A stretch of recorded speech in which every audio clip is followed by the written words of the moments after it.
Chapter 1527. Marcia liked Lu Yan very much. How much did she like Lu Yan? Just now, Marcia wanted Lu Yan to help her back to the palace. Who was Marcia? She was the queen of H country.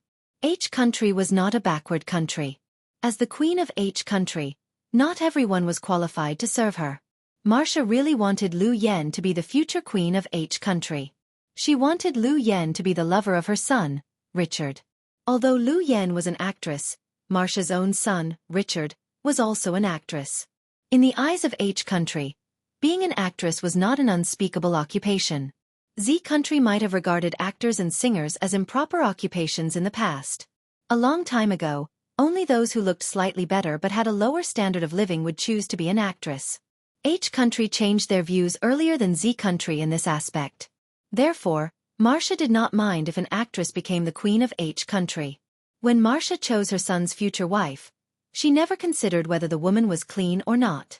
Instead, she considered whether the woman would benefit her son's future and development. Lu Yan had a bright future now. Her international status was almost the same as Richard's. The only difference was that one was a movie queen and the other was a movie king. One was a man and the other was a woman. Therefore, Marcia liked Lu Yan because of Lu Yan's background and support. Therefore, when Marcia reached out to Lu Yan to help her back to the palace, Yun Jian suddenly kicked Lu Yan into the tulip field. Then, she leaned over and put the shiny butterfly knife on Lu Yan's neck. Marcia was completely stunned. The people around did not understand why Yun Jian suddenly kicked Lu Yan into the tulip field. Marcia was even more confused. Of course, as the queen of a country, Marcia naturally could not reach out to help Lu Yan who was kicked into the tulip field. Marcia just looked at Yun Jian from the corner of her eyes. Her eyebrows were almost knitted into a line. She suppressed her anger and told Yun Jian that she could not be angry because she was the queen of a country. She calmed herself down and said to Yun Jian, "What are you doing? What plan? Let go of Yan Yan. Yan Yan is an honored guest of country H. Don't tell me that you Z people like to fight for no reason." After hearing Yun Jian's cruel words, Marcia did not take Yun Jian's words seriously. Even when Yun Jian saved Duanya from the truck and did such a terrifying thing, Marcia did not take Yun Jian's words seriously. Murder? A little girl like her dared to kill someone? Was he delusional? Marcia was used to exerting her authority as the queen, so when she spoke to Yun Jian, she sounded like she was giving orders. That's right. Even the queen said so. Why did you hit me for no reason? Hurry up and put the knife away. When Lu Yan saw that Marcia was backing her up, she quickly spoke to Yun Jian. Although she was afraid that Yun Jian would place the butterfly knife on her neck, for the sake of her pride, Lu Yan refused to give in. Thanks to you, my sister was able to stand on the road just now. Do you really think that I don't dare to kill you? Yun Jian sneered. Just when Marcia, Lu Yan, Richard and the rest thought that Yun Jian would not really do anything to Lu Yan, the butterfly knife in Yun Jian's hand was pushed a little harder towards Lu Yan's neck. Lu Yan was frightened by the sudden sharp pain and screamed. Blood gushed out and Marcia and the rest's faces turned pale instantly. What? Yun Jian's sister was able to stand on the road because of Lu Yan?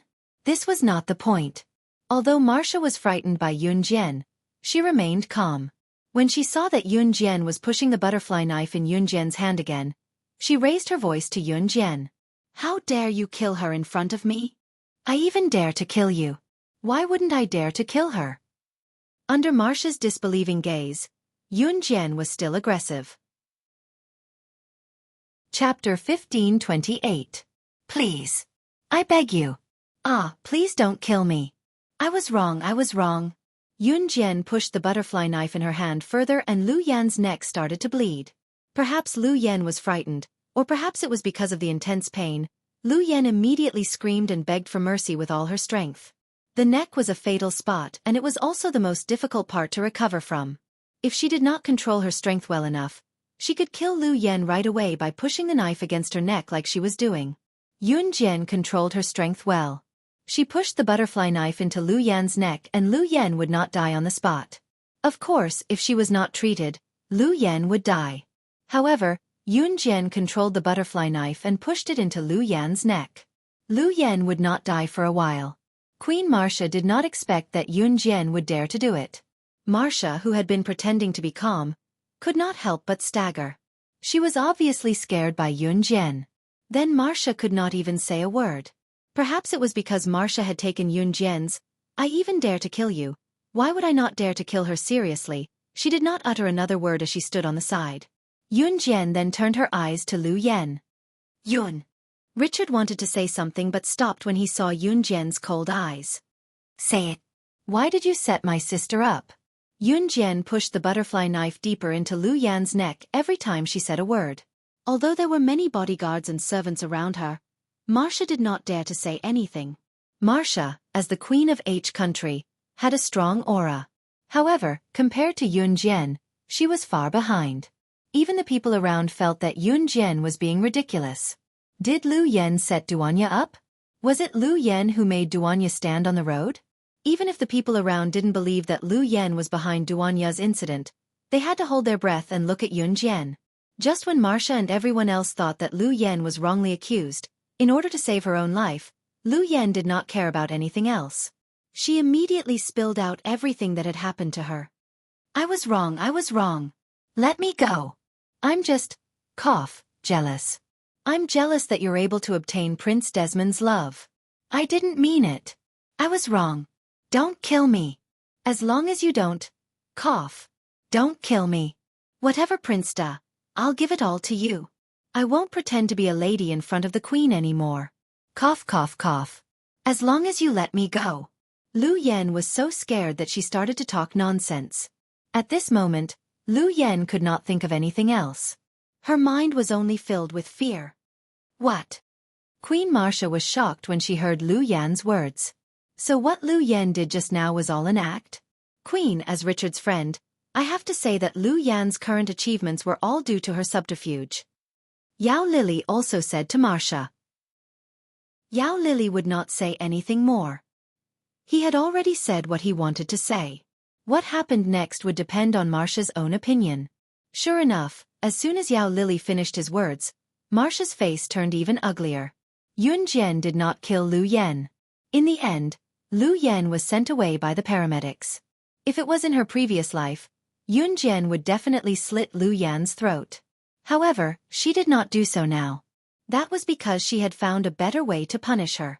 If a person died, everything would be over. What else could be more painful than living a life worse than death? If a person died, there would be nothing left. Since Lu Yen dared to lay her hands on Duanya, Yun Jian would definitely ruin her reputation and make her live a life worse than death. She would not die a quick death like this. The deep scar on Lu Yan's neck was destined to leave a scar. It also meant that her glorious career in the entertainment industry would not last long. How dare someone lay their hands on Yun Jian's people? Chapter 1529. Lu Yan's matter came to an end. Lu Yan, who was sent to the hospital, was not well liked, so no one was willing to accompany her. At first, Queen Marcia had a good impression of Lu Yan, but now it was all gone. Not to mention promoting Lu Yan to be the future queen of H country. Marcia was not even willing to let Lu Yan enter the palace. Marcia was a very realistic person. She could like someone in an instant, but she could also hate someone in an instant.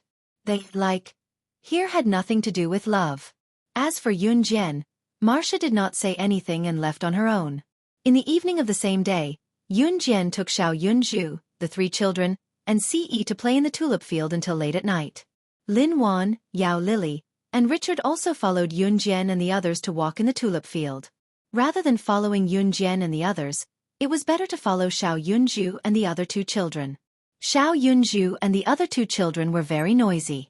They jumped around in the tulip field and had a lot of fun. Yun Jian kept following them because she was worried that they would run to places where they should not run and fall. Ce put his hands in his trouser pockets and followed wherever Yun Jian went. Ce's handsome face, which usually did not show any smile all year round, now had a doting smile as if he had eaten honey. If one looked carefully, they would find that Ce was looking at Yun Jian, who was chasing Xiao Yunzhu and the other 2 children. Even Lin Wan, Yao Lily, and Richard, who were following behind, could feel his doting smile. Seeing this, Richard clenched his fist again and his pupils shrank. It was not until Xiao Yunzhu and the other 2 children were lying on the side of a tulip field, panting and resting, that Yun Jian stopped. The others who had been following behind also came up. Lin Wan and Yao Lili walked up to Yun Jian. Lin Wan looked at Ce and then at Yun Jian and said to Yun Jian, "Yun Jian, Sister Lily and I are going to the market near H country. We won't disturb your family anymore." Hey! After Lin Wan described Yun Jian, Ce, and Xiao Yunju as a family, she did not wait for Yun Jian to react.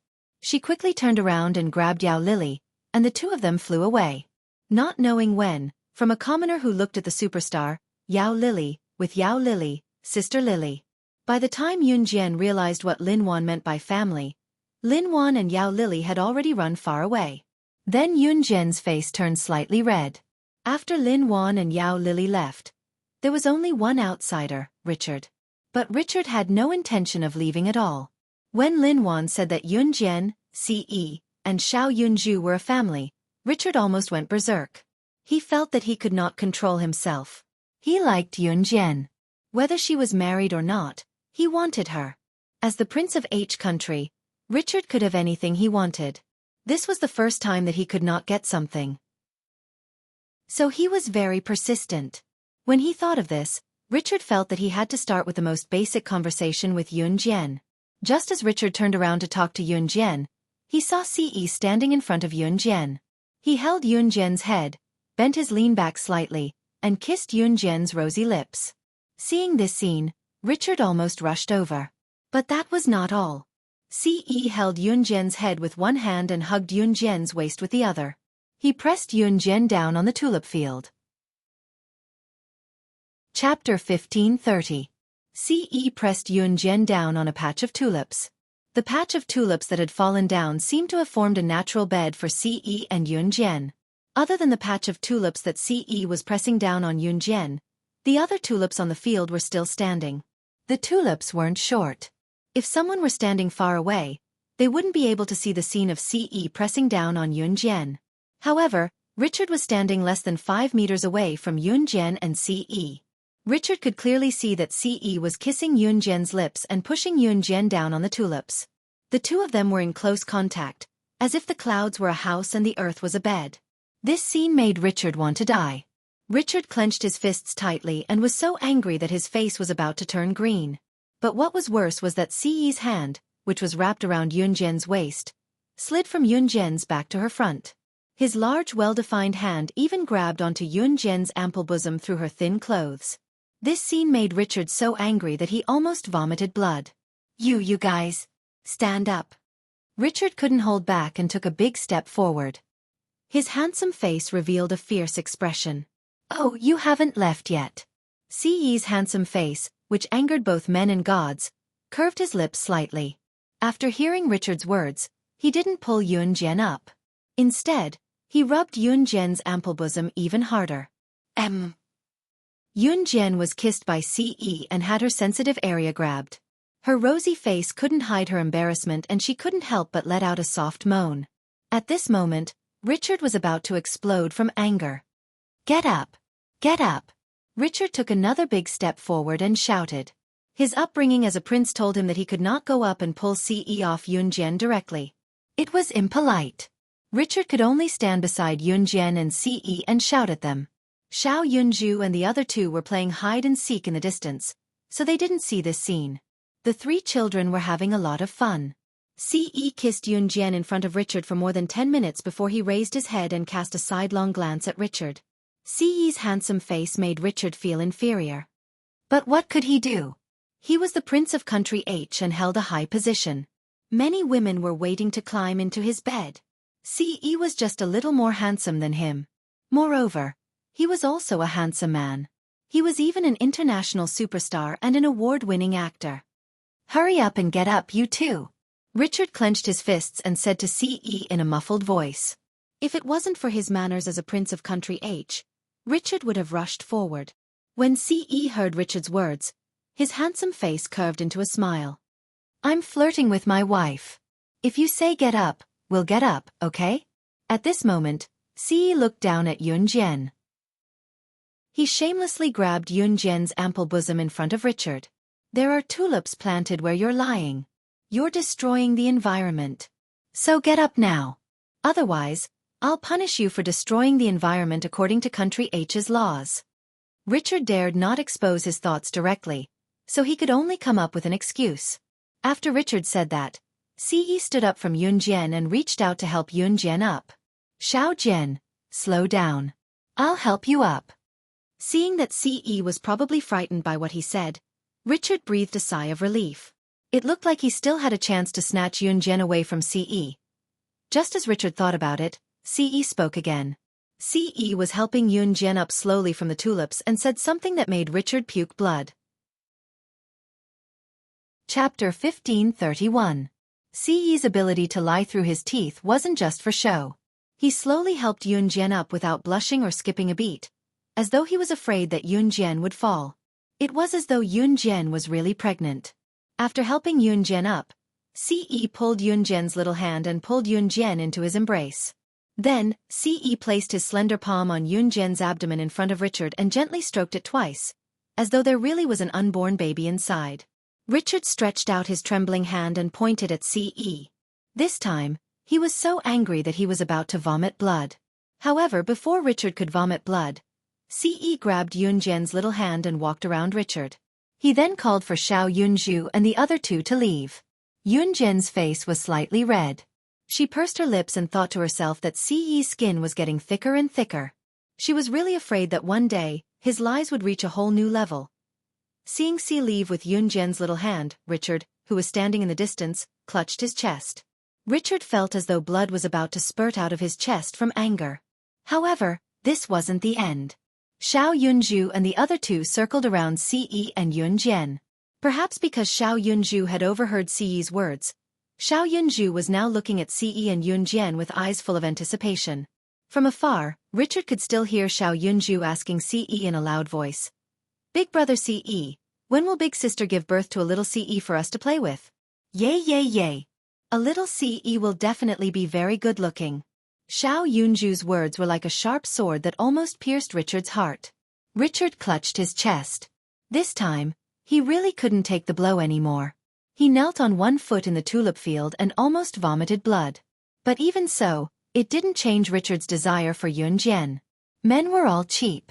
This sentence wasn't wrong at all. The more he couldn't have something, the more Richard wanted it. The more he couldn't have Yunjian, the more he wanted her. He wouldn't give up until he had Yunjian. In the evening, after playing in the tulip field for more than an hour, Xiao Yunzhu and the other two were tired and went to bed early. They slept in the palace at night. After arranging a room for Xiao Yunzhu and the other two, Yunjian and Ce returned to their own bedroom. Richard had specially arranged for 2 bedrooms for the two of them, but Ce didn't care. He directly followed Yunjian into her bedroom. When Richard heard this news, he was so angry that he almost spat out his dinner. Scram! Richard had maintained the image of a prince for so many years, but this time, it finally collapsed. He grabbed a teacup and directly threw it at the servant who reported to him that Yunjian and Ce were sleeping in the same room. What made her so angry? At this moment, Queen Marcia walked in from outside Richard's room. She waved her hand and signaled the servant to leave the room. Then, she stood in front of Richard. Mother, Richard wanted to say something, but he was interrupted by Marcia. Don't say it. Mother knows. Marcia said. Speaking of this, Marcia was reminded of Yunjian's terrified expression back then. She also remembered how Yunjian helped her see through Lu Yan's true colors. Marcia turned her head and asked Richard, Mother wants to ask you something. Do you have to have her? Yes. Mother, don't tell me you. Richard said in surprise. Before Richard could finish his words, Marcia waved her hand. Chapter 1532. No one else heard the conversation between Marcia and Richard except for them. The next day. The next morning, Yunjian wanted to get up at around 5 or 6 o'clock. Yunjian wanted to go for her morning exercise, but Ce stopped her. Yunjian was puzzled. She did not understand why Ce stopped her from going for her morning exercise. However, after Ce finished his next sentence, Yunjian decided to give up on the idea of going for her morning exercise. You want to go for your morning exercise, Satisfy me and I'll let you go. As Ce spoke, he wrapped his long arm around Yunjian's waist. Yunjian's breasts were very voluptuous. When Ce wrapped his arm around Yunjian's waist, he could feel the softness of her large lower body. This made him even more unwilling to let go. After hearing Ce's words, Yunjian did not dare to move anymore. Especially after hearing what Ce said in the tulip field, Yunjian was really afraid that Ce would do something to her. It was not that she did not like Ce to do something to her, but she was afraid. That's right, Yunjian was not afraid of getting hurt, but when it came to this kind of thing, especially when it came to Ce, who she liked, she was really shy and afraid. Cough cough. Good girl. Ce felt Yunjian's slight tremble. He curved his handsome face and revealed a devilish and charming smile behind Yunjian's back. He reached out and stroked Yunjian's head. Something that belonged to him. He would take it for himself one day, completely and completely. And that day wasn't far from now. He was already 20 years old. It was time to have an heir. If Yunjian heard Ce's inner thoughts, Yunjian would probably facepalm again. At around 8 o'clock in the morning, Yunjian and Ce were ready to get up. When Yunjian and Ce changed their clothes and went to the palace hall, they saw Xiao Yunju and the other two playing happily with Su Li. Su Li was Marcia's daughter and also Richard's sister. Su Li had a good relationship with Yao Lily before, but for some reason, she was playing happily with Xiao Yunju and the other two. Moreover, she was a princess of country. Although she was a princess, she did not have the airs of a princess. She was forced to learn Chinese from a young age, so she was able to communicate normally with Xiao Yunju and the other two. Even Yao Lily and Lin Wan felt happy when they saw this scene. These four children have been playing together since early in the morning. Su Li is a very nice child. Previously, Su Li would smile whenever she saw me. Now that she's playing with the other three children, she's too lazy to talk to me. Yao Lily stood beside Yunjian and said to Yunjian. At this point, Yao Lily added sourly, as if he was angry that Su Li had Xiao Yunju and the other two friends and was ignoring him, an old friend. Yunjian knew that Yao Lily was trying to say something. Although Su Li was Marcia's child, her personality was completely different from Marcia's. Yao Lily was trying to say that Xiao Yunju and the other two would be fine if they played with Su Li. Yunjian nodded. Sister. Brother Ce. Su Li just said that there is a very fun theme park nearby. It is different from the ones we used to play in. Can we go there today? Duanli ran over and held Yunjian's hand. She shook it gently and acted like a spoiled child. Xiao Yunju also ran over and held Ce's hand. Just as he held Ce's hand, Xiao Yunju suddenly realized that brother Ce always listened to his sister. Therefore, Xiao Yunju threw away Ce's hand and ran over to Yunjian with anticipation. Sister, let's go and play now, okay? Xiao Yunju also looked at Yunjian with anticipation. Seeing Xiao Yunju, Duanli, and Duanya's expectant faces, how could Yunjian refuse? Chapter 1533. Yay! That's great! Let's go play! Let's go to the amusement park! Xiao Yunju and the other two clapped excitedly and jumped up and down. Su Li was older than Xiao Yunju and Duanli, so she didn't do the childish thing of clapping and cheering when she heard something that made her happy. Su Li was quite excited when she saw Xiao Yunju and the other two being so excited. They could go to the amusement park again. However, in order to make herself look more mature, Su Li stood on the side and grinned at Xiao Yunju and the other three. You guys are so childish. You should learn to be more mature like me. Finally, with Xiao Yunju and the other two skipping forward, the group arrived at the amusement park. Richard might have gotten his mother's approval, but he didn't want to see Ce and Yunjian being intimate, so he didn't go with them to the amusement park. Richard didn't go with them, which was quite surprising, but no one noticed it. Yao Lily and Lin Wan went with them, but before they went, they secretly agreed to stay away from Yunjian and Ce when necessary. They couldn't ruin their family's beautiful fun. Only Yunjian, Ce, Xiao Yunju, Su Li, Yao Lily, and Lin Wan went. Su Li was the princess of country H, so when the group went out, Su Li called her own car to send Yunjian and the others, including herself, to the amusement park nearby. The amusement park located near Country H's palace was translated into Country Z's Chinese, Pleasure Island Amusement Park.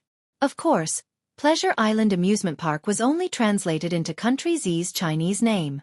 It was called differently in Country H's language. At this moment, Su Li's private car had already brought Su Li, Yun Jian, and the others to the entrance of the amusement park. Pleasure Island Amusement Park was a fairy tale-themed amusement park. Therefore, most of the people who came to Pleasure Island Amusement Park were from rich families all over the world. Usually, parents would bring their children here to play. Of course, this was H country. In the Pleasure Island Amusement Park, the majority of people were from H country. The Pleasure Island Amusement Park also had a great influence in the world. Therefore, there were many people from all over the world who came here to travel and play. As soon as they bought the tickets and walked into the Pleasure Island Amusement Park, Yun Jian and the others saw many other tourists from Z country having fun. Sister, let's take a pirate ship, a merry-go-round, and Xiao Yunju rattled off a bunch of games in one breath. Looking at Xiao Yunju's expectant look, Yun Jian pursed her lips slightly. You guys go ahead. I'll wait for you outside. Ce wasn't interested in these kinds of amusement park games. However, as long as he looked at Yun Jian, even if it was a game that he had no interest in, he could still enjoy it. Don't. Big brother Ce, come too. Big brother Ce, come too. Xiao Yunju pulled on Ce's hand and swayed. Sister, big brother Ce doesn't want to go. Xiao Yunju saw that Ce didn't compromise, so he turned his big round eyes to Yun Jian and said pitifully, let's play together. Yun Jian's red lips curved slightly.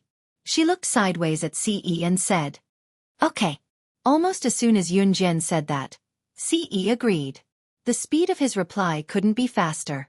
Xiao Yunju was satisfied and jumped around happily with Duan Li and Duan Ya. Su Li added on from the side.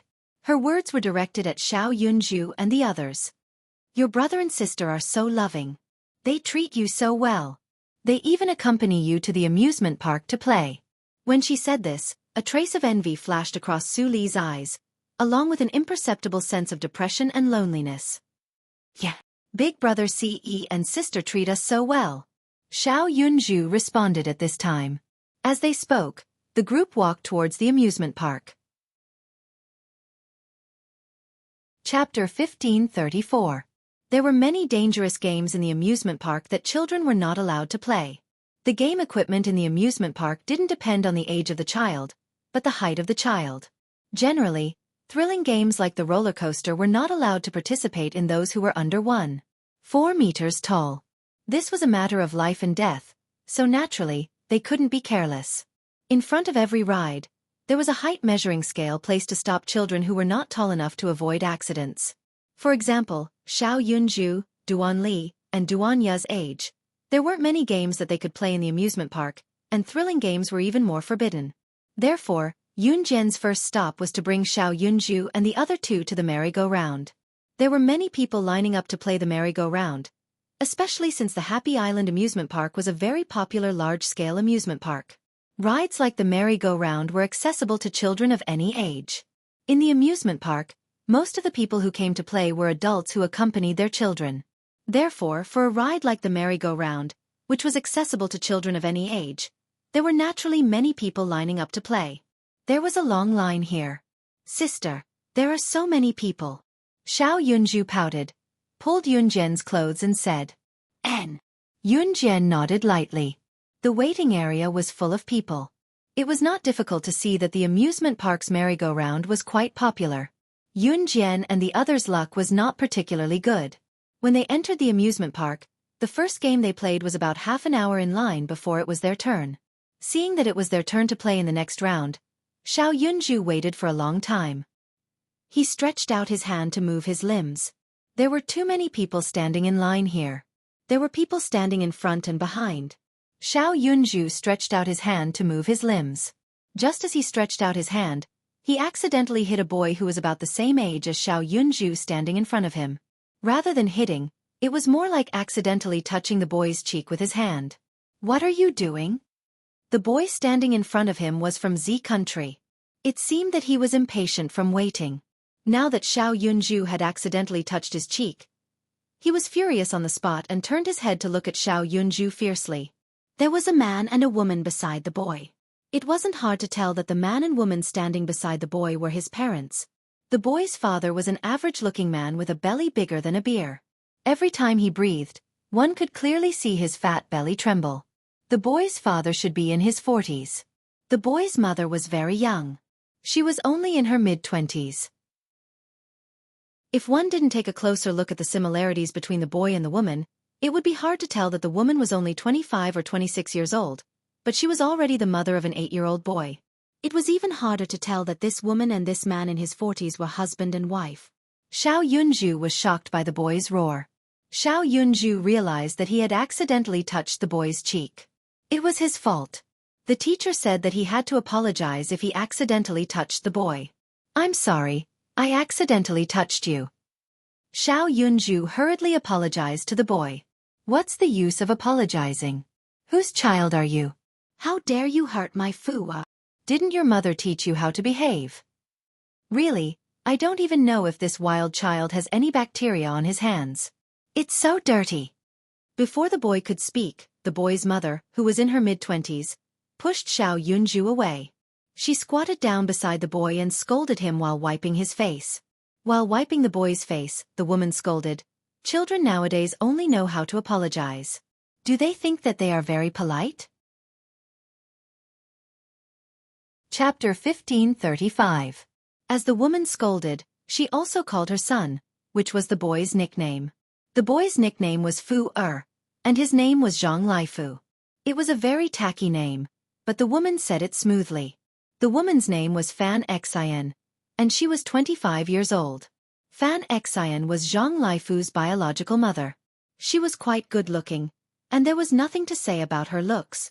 When she was in high school, she was the school belle. Because Fan Xian was not good at her studies and was a gangster, after she had a few boyfriends, she was taken in by Zhang Laifu's father, who was a middle-aged man in his 40s. The lump of fat on his stomach was so big that it was about to fall off. At that time, Zhang Laifu's father, the man named Zhang Shan, was already married. Fan Xian became Zhang Shan's mistress when she was 16 years old. Zhang Shan was the kind of man who came from the countryside to the big city and gradually developed his business. When Fan Xian was 16 years old, he already had a business. After Fan Xian seduced Zhang Shan, she got pregnant in less than a year and secretly gave birth to the child. After Zhang Shan became rich, he divorced his first wife and married Fan Xian. Fan Xian successfully became the mistress. In addition, when Fan Xian walked out, she did not feel that she was a mistress at all, so she felt inferior.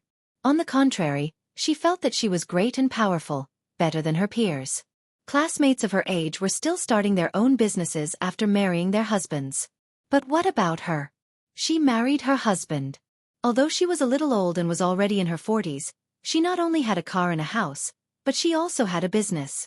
When she was free, she could even take her and the child out to play. Fan Xian was proud of this. She even advised her best friend more than once that as a woman, she should find a man who was more than 10 years older than her, who had a car, a house, and a business. Who cared if he had a wife or not? She would date him first. Because in the eyes of her friends, Fan Xian felt that her life was the most fulfilling. After being a rich madam for so many years, Fan Xian had a habit of looking down on others. Therefore, when Xiao Yunju accidentally touched Zhang Laifu's face with his hand, Fan Xian felt that her son's face had been dirted by something dirty, and she started to shout. Fan Xian was still half squatting on the ground, scolding as she wiped her son's face. Halfway through, a beautiful hand grabbed Fan Xian's wrist and forcefully pulled her up from the ground. Fan Xian was suddenly grabbed and did not react for a moment. By the time Fan Xian realized what was going on, she was already looking at Yun Jian's seemingly emotionless and icy face. "My brother accidentally bumped into your son. It's my brother's fault. My brother has already apologized. You pushed my brother just now, so you have to apologize too." Yun Jian grabbed Fan Xian's wrist and said coldly. Xiao Yunju had accidentally slapped her face and apologized. Yun Jian naturally wouldn't say anything. After all, Xiao Yunju had really touched her cheek. But just now, Fan Xian pushed Xiao Yunju away. If Yun Jian hadn't stood behind Xiao Yunju and supported Xiao Yunju's little head would have hit the railing next to him. "Oh my! Why should we apologize? What's wrong with me pushing him? He couldn't reject it, could he? Haha." Fan Xian's wrist was grabbed by Yun Jian. After struggling twice to no avail, she glanced at Yun Jian coldly, without any remorse for doing something wrong. Apologize. Yun Jian didn't say anything else. She just repeated these two words, and then the strength of her hand increased slightly. Ah! It hurts. Let go of me. Fan Xian's wrist was grabbed by Yun Jian and the bones creaked. She was frightened, so she quickly shouted, "Let go of my wife's hand." Seeing this, Zhang Shan stood behind Fan Xian and shouted at Yun Jian. Seeing that Yun Jian seemed to be a martial artist and was quite powerful, Zhang Shan didn't dare to rush up. Apologize. Yun Jian still repeated these two words. At the same time, Fan Xian's wrist made a cracking sound. I was wrong. I'm sorry, I was wrong. Fan Xian was frightened by the severe pain and quickly begged for mercy. This wasn't a big deal, and Yun Jian didn't want to make a big deal out of it. So Yun Jian's eyes darkened and she immediately let go. Mom! Zhang Laifu on the other side grabbed Fan Xian, then raised his eyes and glared at Xiao Yunju and Yun Jian. Chapter 1536. At this moment, the entrance to the merry-go-round opened. After waiting for about half an hour, it was finally Yun Jian and the others' turn. Yao Lily and Lin Wan had gone to play other exciting games, so now only Yun Jian and Ce were with the four children. Xiao Yunju, Duan Li, Duan Ya, and Su Li. As soon as the entrance to the merry-go-round opened, the unhappiness from before was thrown to the back of their minds. Fan Xian shook her wrist that was grabbed by Yun Jian. She was surprised. Why wasn't her hand hurt? And she didn't feel any pain at all? There wasn't even a trace of being pinched? Because the entrance to the merry-go-round was already open, Fan Xian didn't feel any pain on her wrist. So she quickly grabbed her son, Zhang Laifu, and called her husband, Zhang Shan, and ran to the entrance of the merry-go-round. No one saw Zhang Laifu fiercely glare at Xiao Yunju. His eyes were full of anger, as if he wanted to kill Xiao Yunju. The merry-go-round was quite fun. At least Xiao Yunju, Duan Li, Duan Ya, and Su Li had a lot of fun. After the game ended, Su Li stretched her body and said to Xiao Yunju and the others happily, "It's great to be at an amusement park. It's the first time someone accompanied me to an amusement park. Dad has to deal with a lot of government affairs every day. Mom doesn't want to accompany me to the amusement park. In the past, it was only the attendants who accompanied me to the amusement park. Thank you." Su Li's eyes were full of emotion. At the same time, hidden in Su Li's eyes was an undetectable and unfathomable loneliness. "We'll play with you in the future." Xiao Yunju and the others blinked. They looked at Su Li with their innocent eyes and smiled at her. Really? Su Li looked up at Xiao Yunju and the others and asked with a trembling voice. "Of course it's real. Let's go play other games." Xiao Yunju and the others were ready to move. Then, they pulled Su Li to other places. "Let's go play the pirate ship. Sister will play the pirate ship with us." Yay. At this time, Xiao Yunju and Duan Li seemed to have found a new goal. They pulled Yun Jian and shouted excitedly. The pirate ship was a more exciting game. Although the pirate ship did not sway too much, if you were to sit on the pirate ship, you would feel like your heart was about to be shaken out of your body. Especially when it swayed from side to side more and more violently, it felt like if a person was sitting on a pirate ship without a seat belt and enhanced safety features, they would be thrown off. In the amusement park, you would find that the more dangerous the game, the more complicated the safety measures. Because the pirate ship was a very exciting game, there was a limit to the height of the players. The island's height. SSSSS. Is. SSSSS. Xiao Yunju, Duan Li, and Su Li wanted to experience the thrill of the pirate ship. Yun Jian had to let Duan Ya stand there and let Ce look after Duan Ya. Yun Jian accompanied Xiao Yunju, Duan Li, and Su Li. Because the pirate ship was exciting and the children's height was limited, there weren't many people waiting in line to play the pirate ship. Yun Jian and the others waited for 5 minutes before they could go up. "It's you, huh?" Just as Yun Jian brought Xiao Yunju, Duan Li, and Su Li onto the pirate ship, a groan came from behind. Yun Jian turned her head and saw Fan Xian, who had a small conflict with Yun Jian, holding her son Zhang Laifu's hand. "Hee, you dare to come here to play the pirate ship? Don't cry later and go home to your mother." Fan Xian's husband, Zhang Shan, was afraid of playing the pirate ship. Therefore, Fan Xian brought her son Zhang Laifu onto the pirate ship. Chapter 1537. Fan Xian obviously said that to Yun Jian on purpose.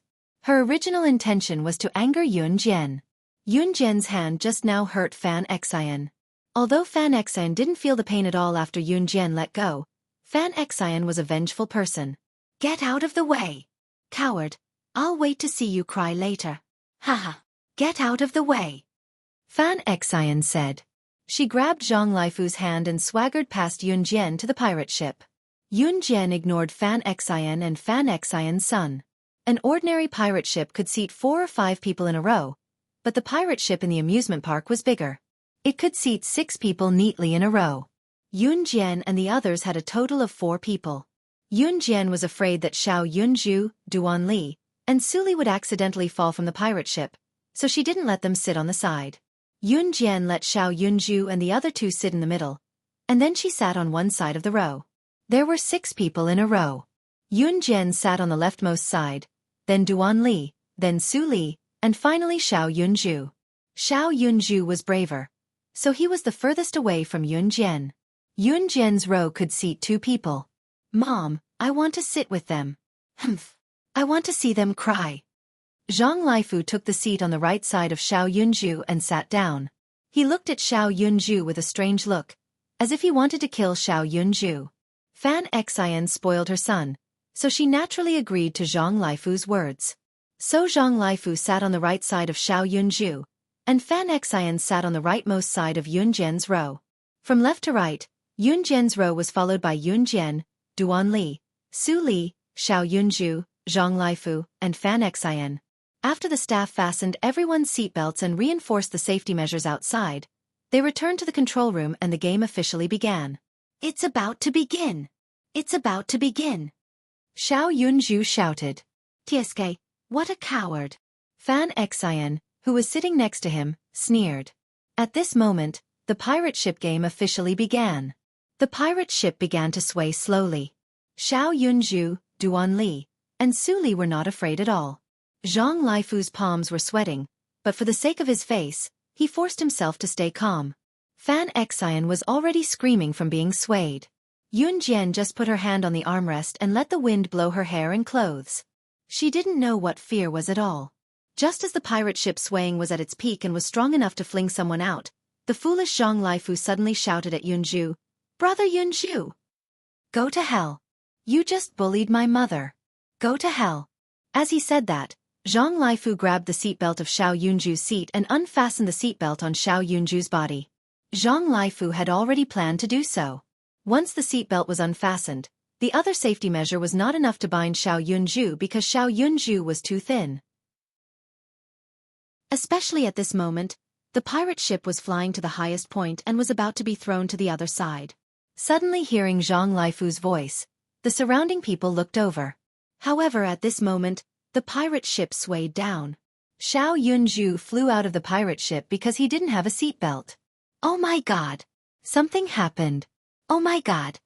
Someone in the distance saw this scene and shouted in shock. He fell from a height of more than 10 meters. This boy will definitely die. At this moment, whether it was the people sitting on the pirate ship, the people standing on the ground waiting for the next batch of people to play the pirate ship, or the people passing by the pirate ship game, they all exclaimed in shock. Intuition told everyone present that Xiao Yunju, the child who was thrown out, was done for. Dead for sure. Dead for sure. However, at this moment, whether it was Fan Xian, Zhang Laifu, and the others sitting on the pirate ship, or everyone standing on the ground, they all saw a horrifying scene. They saw that immediately after Xiao Yunju was thrown out, Yun Jian unfastened her seatbelt with one hand and pounced on the trajectory of Xiao Yunju. What is she doing? Is she courting death? Everyone in the surroundings was boiling with fear. For a moment, everyone was trembling with fear. Chapter 1538. The pirate ship swayed left and right, using the motion of the ship's body in the game to sway to the highest point. Therefore, when the pirate ship swayed to the highest point and Zhang Laifu unbuckled Xiao Yunju's seat belt, Xiao Yunju was like a wild goose whose wings were suddenly broken. He fell from a height of more than 10 meters. This scene shocked the people around, but it was understandable. After all, Xiao Yunzhu was thrown from a height of more than 10 meters. If his head hit the ground first, his head would be smashed in half by the impact. It was not impossible for the blood in his brain to spurt out. If his brain was smashed in half, how could a fragile child survive? Yun Jian sat in the seat furthest away from Xiao Yunzhu. She did not expect Zhang Laifu to be so cruel to Xiao Yunzhu. How could a child be so vicious? Because Su Li and Duan Li were in the middle, Yun Jian, who was sitting next to them, did not notice what Zhang Laifu had done to Xiao Yunzhu. However, Yun Jian reacted immediately. She did not even have time to think. She unbuckled her seatbelt and pounced toward the place where Xiao Yunzhu was thrown. Everyone present was scared out of their wits by Yun Jian's actions. The staff was so scared that they quickly exclaimed to each other to turn off the pirate ship's operating switch. Quick, turn off the pirate ship's operating switch. At this time, everyone sitting on the pirate ship, including the people standing on the ground, looked up at the sky. Yun Jian did not even think about it. She unbuckled her seatbelt and jumped out of another strengthened seatbelt with her slender body. She pounced toward Xiao Yunzhu. In the sky directly in front, Yun Jian quickly stood on the pirate ship. Then, she kicked her legs violently and jumped over Xiao Yunzhu. Xiao Yunzhu was thrown out. Yun Jian's kick caught up with Xiao Yunzhu's speed. She first grabbed Xiao Yunzhu with one hand, and then the two fell to the ground together with the force. There were many people standing around. There were men and women, young and old, and people from all countries. At this moment, everyone's hearts were tightly clenched. It fell. Just as Yun Jian grabbed Xiao Yunzhu and the two fell to the ground from a height of more than 10 meters, Yun Jian and Xiao Yunzhu suddenly landed beside a large railing machine that lifted the pirate ship. Here's the chance. Yun Jian's eyes flashed. In the next moment, she reached out and grabbed the large railing that lifted the pirate ship at a speed that no one could see with their naked eyes. Yun Jian held Xiao Yunzhu with one hand. She grabbed the large railing and used the large railing to spin 360 degrees around the large railing with Xiao Yunzhu. Then, she used the large railing to slow down the momentum. Her body was as light as a feather as she landed easily in the last few meters. This extremely complicated move was completed in just 3 seconds by Yun Jian. 3 seconds later, Yun Jian had safely landed with Xiao Yunzhu. A series of events happened in these 3 seconds. In the eyes of the surrounding people, it was just Yun Jian grabbing Xiao Yunzhu and using the large railing to slow down the momentum. Then, she jumped and landed smoothly. Falling from the pirate ship, more than 10 meters in the air. Yun Jian saved Xiao Yunzhu and landed smoothly without any injuries. This scene shocked the surrounding people so much that they could not describe it with words. In the next moment, the surrounding people exclaimed one after another. "Oh my God! This little girl is really amazing. Is this a show of Superman saving the world? Oh my God, am I seeing things? This can't be real." Compared to the people of various countries who suddenly saw Yun Jian's shocking performance, on the pirate ship that had been forcefully docked, Fan Xian and Zhang Laifu, who said that Yun Jian would be so scared that she would call for her mother on the pirate ship, were completely shocked. Their faces were pale and bloodless. She was actually so amazing. How was this possible? A person was thrown out of the pirate ship so violently. How could the other person catch up with the person who was thrown out? Not only that, she even saved the other person and landed safely. Chapter 1539. Wow! Superman! Little girl, you're the best! That's amazing! Could it be that the amusement park deliberately arranged that scene? That was simply too amazing. Too amazing. The surrounding people exclaimed in amazement in their own country's language. At this moment, everyone was applauding and cheering for Yun Jian's actions. It was obvious that Yun Jian's actions had exceeded everyone's understanding of a little girl. She was just a teenage girl. If she hadn't deliberately practiced this kind of performance, how could she have done such a frightening action? In that scene, if Yun Jian's performance had been slightly off, she and Xiao Yunzhu would have been dead without a doubt. Therefore, when they saw this scene, the surrounding people cheered and screamed. Everyone clapped and applauded. Everyone's eyes, without exception, fell on Yun Jian's body. Their eyes fell on this legendary girl. The pirate ship had completely stopped, and Yun Jian was standing in front of the pirate ship. There were railings all around to prevent the tourists from being accidentally injured while the pirate ship game was running. Just when everyone's eyes were on Yun Jian, they saw Ce using his height advantage to step on the railing and easily jump in. Ce's hand was still holding on to Duan Ya's collar. Poor Duan Ya's collar was grabbed by Ce and she swayed closer to Yun Jian. Ce jumped over the railing and entered the pirate ship game facility. He didn't care about the staff's shouts to stop him from jumping over the railing and directly walked towards Yun Jian. Poor Duanya was being held by Ce, but she blinked her eyes and looked pitiful to the onlookers. Although Xiao Yunju was brave, he was still frightened by the dangerous situation just now. When Yun Jian saw Ce walking over, she pulled Xiao Yunju towards Ce. "Keep an eye on my brother." Yun Jian's eyes flashed with a sharp killing intent as she said this very calmly. It was as natural as eating and drinking. Ce understood Yun Jian. He pulled Xiao Yunju over. Everyone looked at Yun Jian as if they were looking at their idol. Seeing Yun Jian turn around and walk towards the pirate ship, everyone was surprised. Fan Xian, who was sitting on the pirate ship, had already unfastened her and her son Zhang Laifu's seat belt. Seeing Yun Jian walking over, Fan Xian panicked. Fan Xian didn't know what her son had just done. They thought that Yun Jian was coming over to unfasten Duan Li and Su Li's seatbelts. Seeing Yun Jian's calm expression, as if nothing had happened, Fan Xian panicked. Yun Jian suddenly glanced over, making Fan Xian speechless. Yun Jian raised her hand and unfastened Duan Li and Su Li's seatbelts. She then let them get off the pirate ship by themselves. Fan Xian heaved a sigh of relief, thinking that Yun Jian was going to follow Duan Li and Su Li down the pirate ship. Yun Jian suddenly grabbed Zhang Laifu. She didn't even think about it and directly threw Zhang Laifu off the pirate ship that was more than 2 meters high. Seeing this scene, everyone's eyes widened. Fan Xian screamed even more exaggeratedly. "Ah! Fu-er!" Before Fan Xian could finish screaming, Zhang Laifu was thrown off the pirate ship by Yun Jian. He hit the ground and cried out in pain. Before Fan Xian could react, Yun Jian had already followed up. In the next second, she stepped on Zhang Laifu's abdomen, who was rolling and screaming in pain. Chapter 1540. Why would she lay her hands on an 8-year-old child for no reason? Seeing Yun Jian throw Zhang Laifu off the pirate ship, the surrounding people were dumbfounded.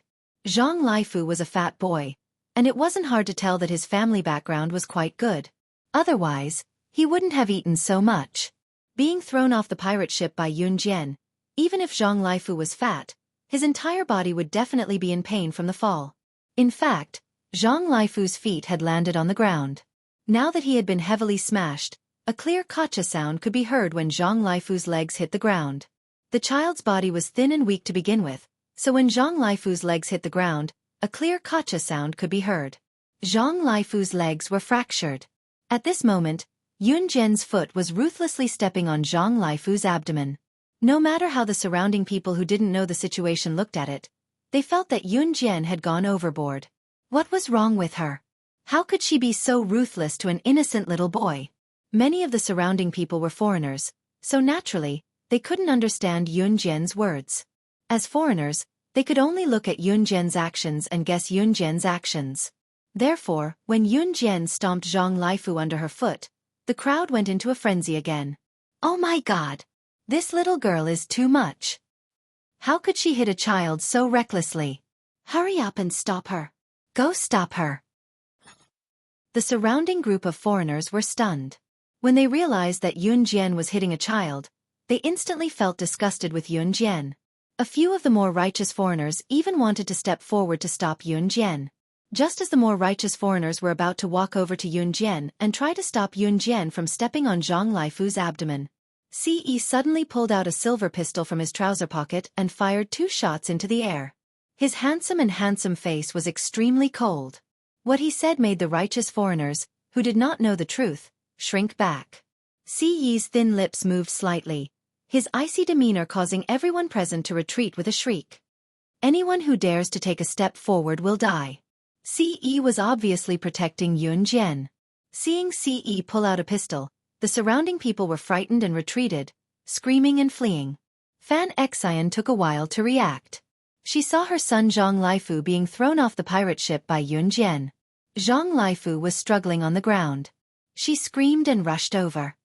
Ah, ah, ah, fu, ah. Go to hell. How dare you do this to my son? Go to hell. As Zhang Laifu's father, Zhang Shan wanted to run over with a shriek when he saw his precious son being stepped on by Yun Jian, but he stopped when he saw Ce whipping out a gun. Gun. He have gun. Father's father. Father, father, son, son. Father, father, son, son. How dare you do this to son? Ah, ah. Fan Xian rushed to Yun Jian's side. She ran to Yun Jian and grabbed Yun Jian's foot. She tried to lift Yun Jian's foot from Zhang Laifu's abdomen. Fan Xian grabbed Yun Jian's foot but found that Yun Jian's foot was as hard as iron. She tried her best but couldn't move Yun Jian's foot. At this moment, Yun Jian lowered her head. She pulled Fan Xian up with a cold face and threw her to the side. Fan Xian was smashed to the ground. Before she could stand up, she felt herself being pulled up. When Fan Xian reacted, she saw Yun Jian's face. Just as Fan Xian was about to say something, Yun Jian suddenly slapped Fan Xian. Fan Xian didn't even have a chance to speak after being slapped one after another. Yun Jian only stopped when Fan Xian was on the verge of death. She looked at her coldly and said. Chapter 1541. Yun Jian's words, coupled with her words and actions, made Fan Xian feel the fear of death. Ah, ah, ah. Fan Xian had been slapped by Yun Jian like a crazy woman at this moment. Her hair was messy, and she was lying on the ground. Stop hitting him. Stop hitting him. I'm an employee of the Pleasure Island Amusement Park's monitoring room. I'm sorry about the accident just now. I found the reason why the little boy was thrown out of the pirate ship. This isn't a technical error. It's the boy lying on the ground who unfastened the seatbelt of the little boy just now when the pirate ship rose to the highest point, causing the little boy to fly out and almost cause an accident. Our Pleasure Island Amusement Park's equipment will not have any technical errors, so all the responsibilities must be borne by him and his parents. We have contacted the police. Please wait for a while. Just when the scene was chaotic to a certain extent, a staff member in uniform came over. In order to emphasize that the accident just now was not caused by a technical error in the amusement facilities of his Pleasure Island Amusement Park, he emphasized that Zhang Laifu deliberately persecuted Xiao Yunju just now. The staff spoke in English. Most of the people standing around understood English. At this moment, when they suddenly heard what the staff said, they were completely shocked. The video surveillance in the monitoring room was. Just now, Xiao Yunju could be thrown out, not because the safety facilities of the pirate ship were not in place, but Zhang Laifu did it deliberately? Oh my god! This can't be true. The little boy just had an accident, and it was done by this innocent-looking boy. Oh my god! If this is really done by this boy, then his heart is too bad. This kind of person is the scum of society. He should die. He doesn't learn good things at such a young age, and only knows how to harm people. That little girl did a good job. She did a good job. They should be kicked to death. After listening to the staff's words, the people around immediately turned to Yun Jian's side. First of all, the staff of the amusement park would definitely be involved in the ending of this matter. Although Zhang Laifu was young, premeditated murder was no small matter. What's more, if they didn't deal with it properly, if word got out that the amusement park's gaming equipment was faulty and someone almost fell to his death, the amusement park wouldn't take the blame. After such a thing happened, the police came quickly. Yun Jian didn't follow them to the police station. Su Li was the princess of H country. As long as Yun Jian didn't commit murder or arson, the police wouldn't take Yun Jian to the police station in H country. Zhang Laifu, Fan Xian, and Zhang Shan were not so simple. Before Zhang Shan, Zhang Laifu, and Fan Xian were taken away, Yun Jian had already knocked them out. Only then did Zhang Shan dare to come forward. He hugged his son tightly and shouted. At this moment, the phone in Zhang Shan's pocket suddenly vibrated. He quickly put down his son, Zhang Laifu, picked up the phone, and opened the message. He saw that his bank account originally had a balance of tens of millions, but at this moment, the text message was sent. The remaining amount instantly became 0. Zhang Shan, who saw this text message, almost fainted. This text message was followed by a message. Your wife and son provoked someone who shouldn't be provoked. I'll let you live and take all your wealth. Zhang Shan, who saw this text message, fainted directly. Chapter 1542. After Zhang Shan fainted, Zhang Shan, Zhang Laifu, and Fan Xian were taken to the police station in Country H. The Pleasure Island Amusement Park had blacklisted Zhang Shan and his family. Even the Pleasure Island Amusement Park, which was located all over the world, had blacklisted Zhang Shan and his family. This meant that Zhang Shan and his family would never be able to visit the Pleasure Island Amusement Park again. Watching Zhang Shan and his family being taken away, Ce pressed the last button on his phone with his long fingers and put it down. His thin lips curled up slightly under his handsome face. Yun Jian had already comforted Xiao Yunzhu. Xiao Yunzhu was only frightened at the beginning. After he regained his composure, Xiao Yunzhu patted his chest and vowed to Yun Jian. Sister, I'm not afraid. I wasn't scared just now. I'm a man. Seeing that Xiao Yunzhu wasn't frightened, Yun Jian was relieved. Just as she stood up, she saw Ce put down his phone. Yun Jian was suspicious. She raised her soft hand to take the phone that Ce was holding. Yun Jian reached out her hand to take the phone. Ce wasn't afraid of his privacy or secrets being seen by Yun Jian. He directly handed the phone to her, but he pinched Yun Jian's hand in return. To Ce, she could look at things like the phone as she pleased. But he needed something substantial in return. For example, Yun Jian checked Ce's phone twice and found that Ce had actually used his phone to hack Zhang Shan's bank card. He had also sent a message to Zhang Shan. Yun Jian checked Ce's phone. She suddenly raised her head and asked Ce softly with a hint of surprise in her voice. You're a hacker? Ce replied to Yun Jian and stuck close to Yun Jian. Both of them held the hands of Xiao Yunzhu and the other three children respectively while Ce pressed his face to Yun Jian's ear without the slightest hint of embarrassment. Why didn't I know you're a hacker before? Yun Jian read the content on Ce's phone seriously before turning her head to look at him. Turning to the side, Yun Jian's cheeks were almost touching with Ce's lowered head. She turned back quickly and asked. Even Yun Jian nearly had the urge to cover her mouth when she asked the question. Since when did she sound like a spoiled child? She was becoming more and more playful when she spoke to Ce. You didn't know it before but you know it now. There's still a lot of things about me that Xiao Jian needs to know. Do you want to know and see?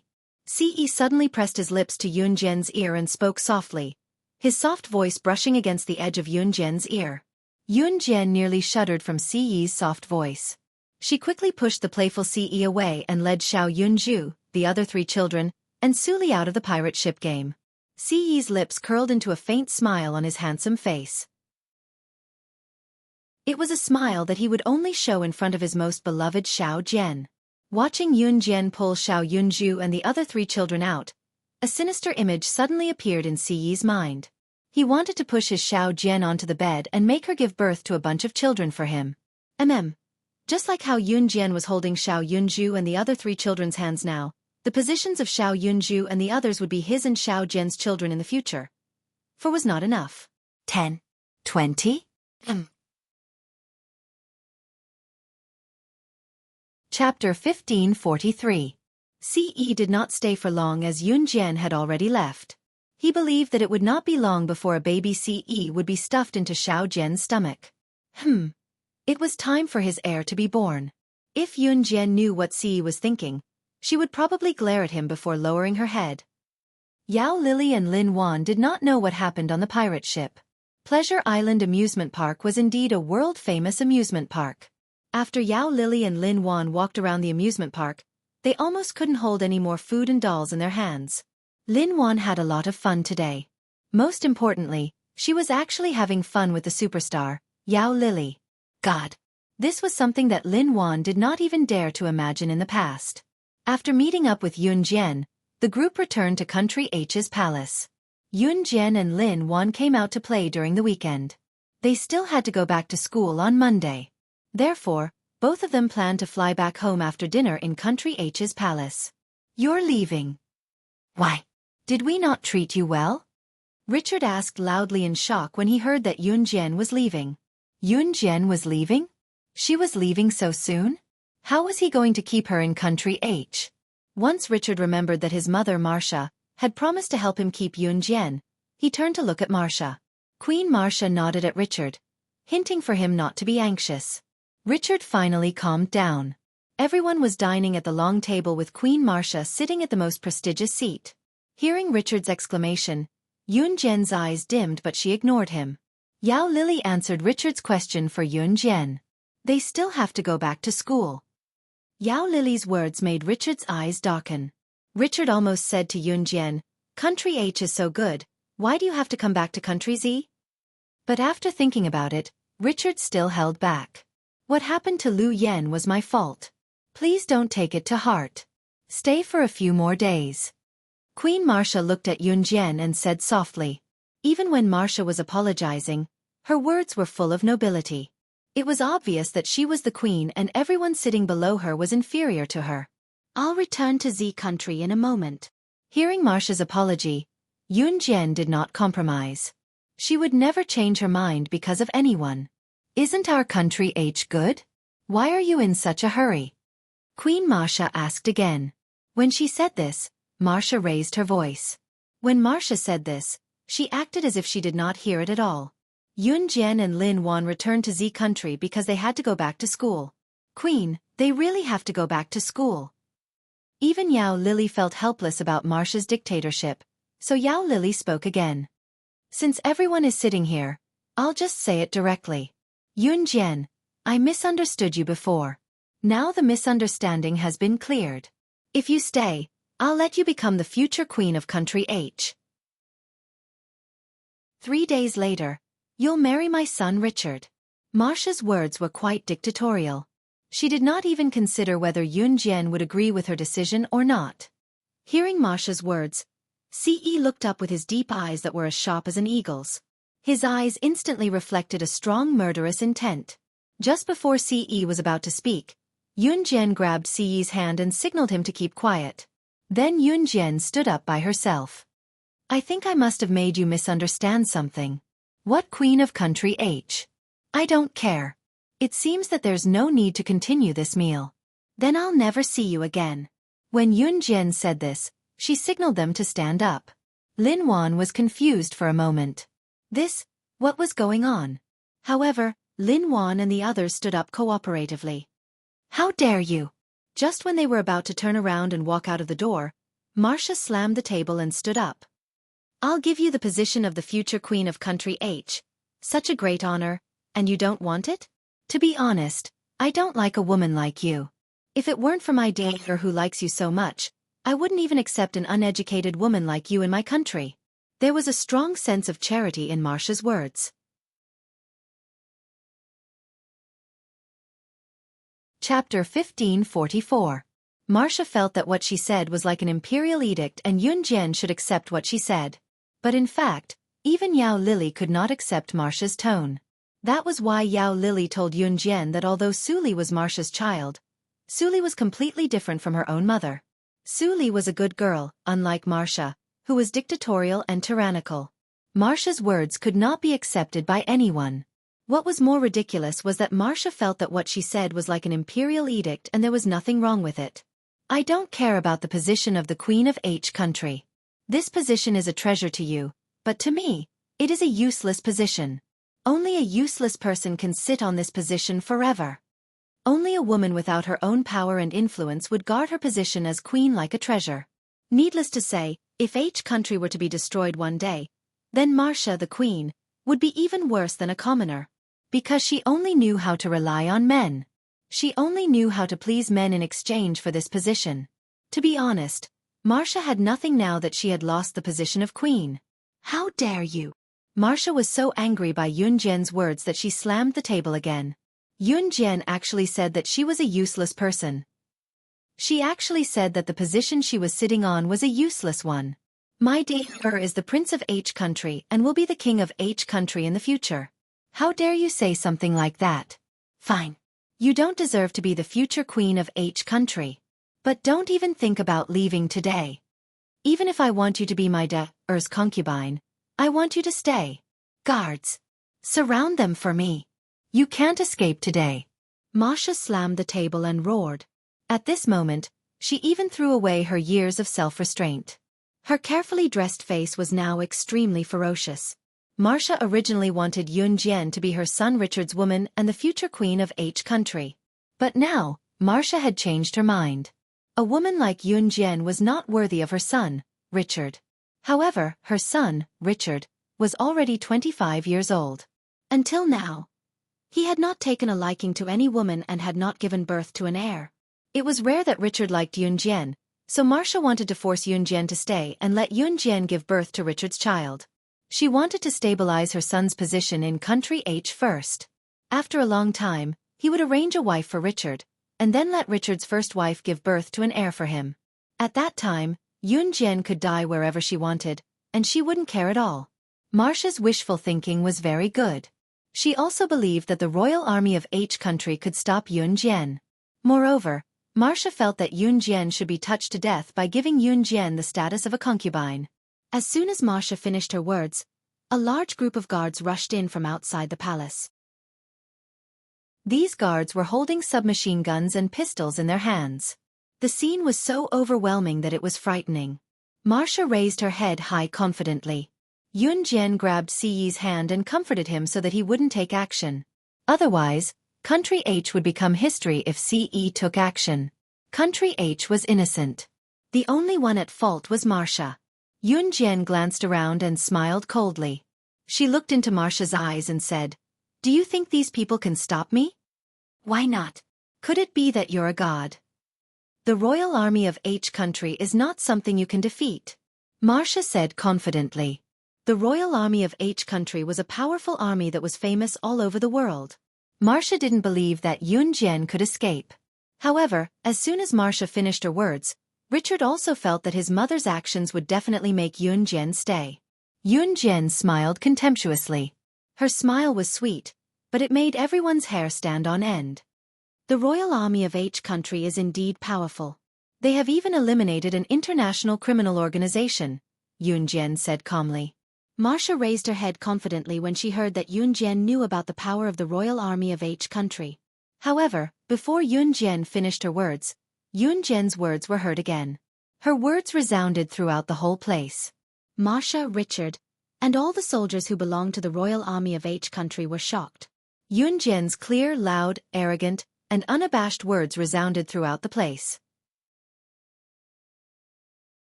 Chapter 1545. Yun Jian's clear voice echoed in every corner of the venue. Everyone was stunned when they heard Yun Jian's voice. Apart from Ce, no one could react in time. Ce stood next to Yun Jian.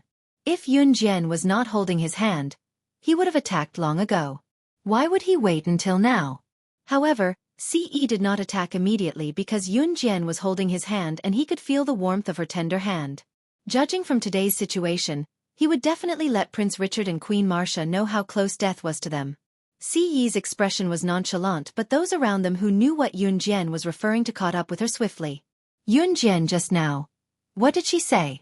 She said that Queen Marcia's country H royal army was powerful, but slaying God's kosher mercenaries would not be weaker than Queen Marcia's country H royal army.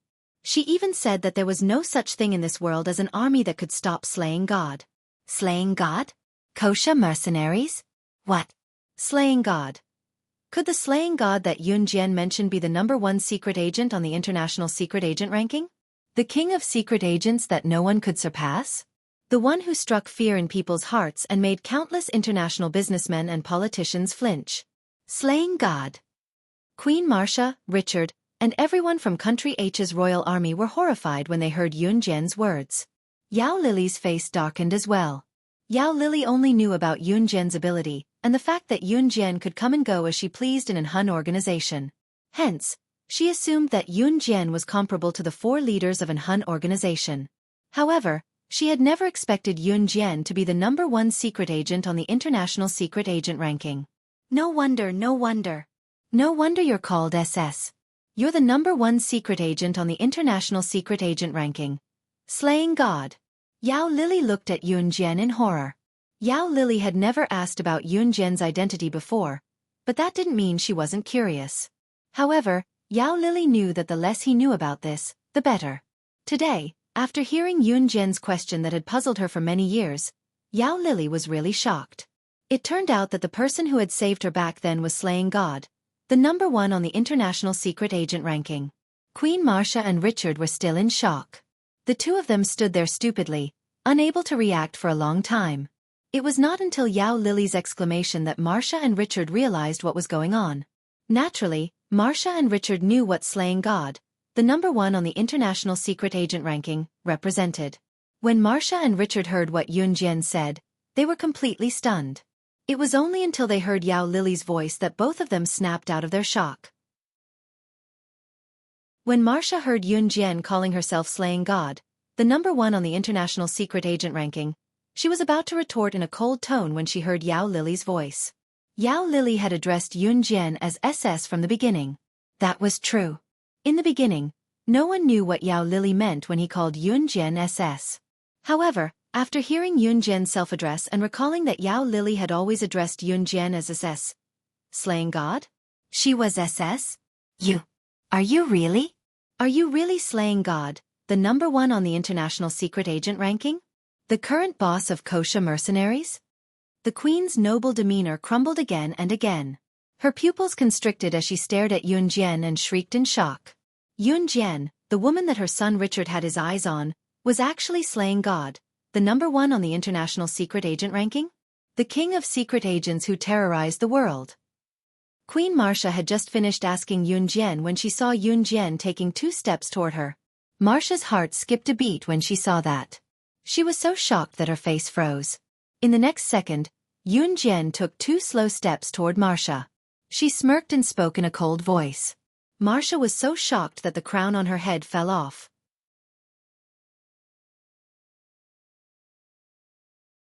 Chapter 1546. Slaying God, the number one on the international secret agent ranking, was a world-class existence. Not only that, she was also the boss of the kosher mercenaries. The kosher mercenaries alone were comparable to the country H's royal army. No. The kosher mercenaries were not on the same level as the country H's royal army. The kosher mercenaries were many times more powerful than the country H's royal army. In other words, if the kosher mercenaries wanted to, they could even destroy a country. At the very least, the kosher mercenaries could fight against the country H's forces. Marcia's face darkened completely. Especially after hearing what Yun Jian said, Marcia was even more terrified. The manners of a queen did not exist in Marcia's mind at all. Marcia's face turned pale. Fortunately, Lin Wan was not around. Otherwise, she would have been scared out of her wits and it would be difficult for Yun Jian to explain. Even if you're the number one on the international secret agent ranking, slaying God. So what? Don't forget that your brother and sister are still here. The country H's royal army may not be able to trap you, but don't forget that your brother and sister won't be able to escape death either. Marcia was so frightened by what Yun Jian said that the crown on her head fell off. She quickly squatted on the ground to pick it up and put it back on. From the corner of her eye, she saw Xiao Yunju and the rest.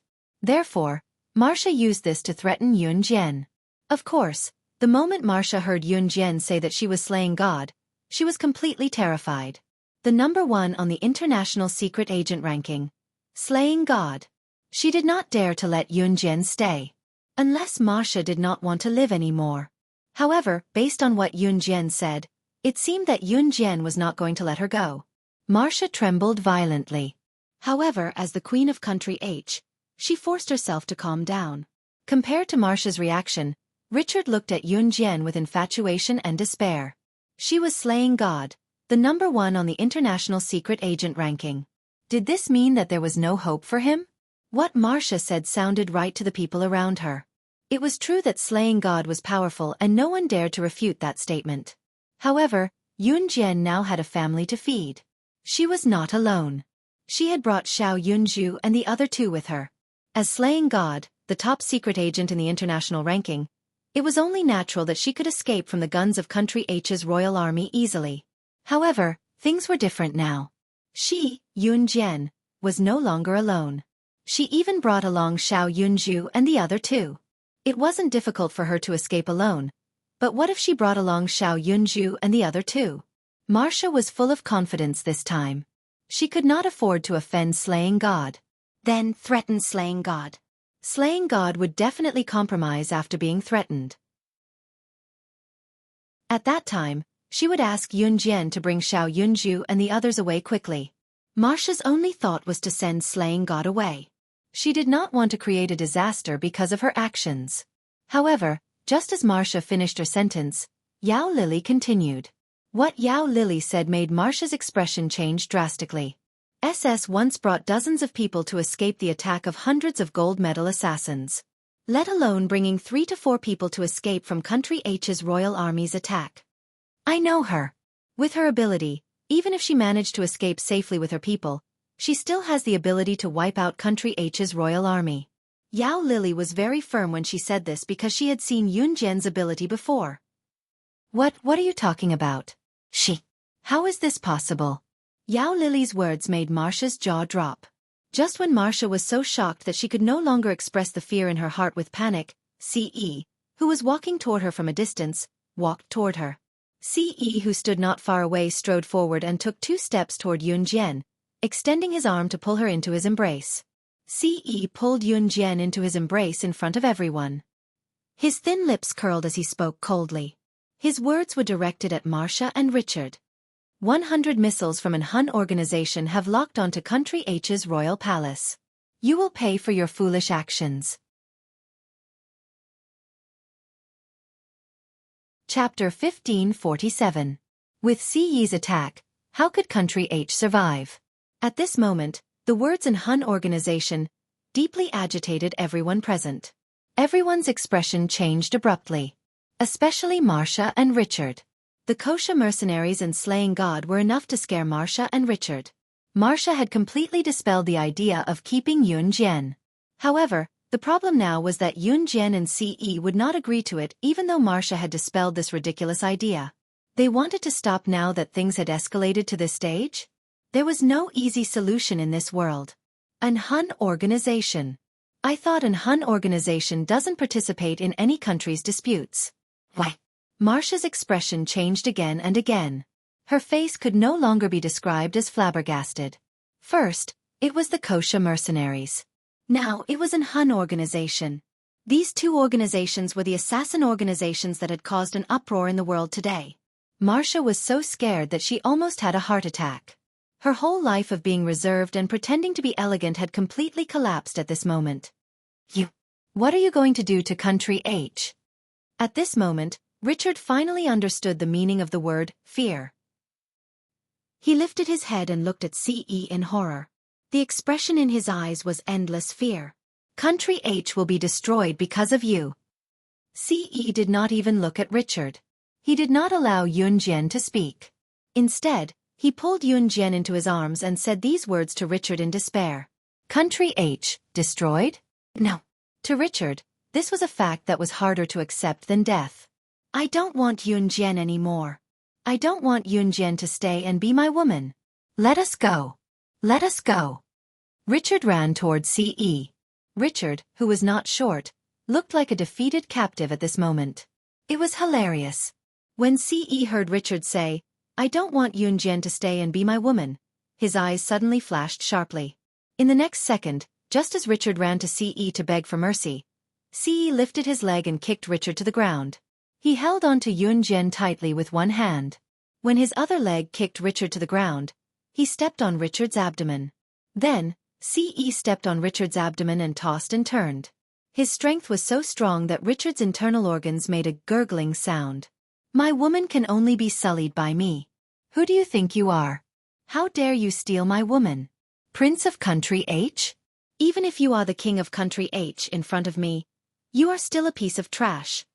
As Ce spoke, his long leg stepped on Richard's abdomen even more violently. Richard's face turned green after being stepped on. The royal army of Country H had already been frightened by Yun Jian and Ce. At this moment, no one dared to move. No. This is all my fault. Let us go. I kneel to you. Please let Dur go. Is innocent. He did not do anything wrong. Please let Dur go. Marcia looked at her son Richard, who was being stepped on by Ce and was in so much pain that he wished he was dead. She really regretted it this time. Seeing that Richard was almost suffocated by Ce's foot, Marcia directly gave up her dignity as a queen. She actually knelt down in front of Ce in front of everyone. But who was Ce? Why would he care about Marcia? Just when Marcia thought that things had reached a point of no return, something even more desperate happened. At this moment, a guard rushed in from outside the gate. When she saw this guard, Marcia was stunned. This guard was Marcia's husband, who was also the closest confidant of the king of country H. Before Marcia could wonder why the king's closest confidant was here, the bodyguard then exclaimed in an exaggerated tone, "Young master, you've been through a lot." "Queen. Prince. Not good, I don't know what happened, but the technical department of country H has been completely infiltrated by a large group of hackers. All the money in the bank has been frozen and all the weapons and equipment have been completely hacked. The king is rushing people to the front hall. You should go and take a look." Just when the guard finished speaking, Marcia and Richard suddenly looked up at Ce with narrowed eyes.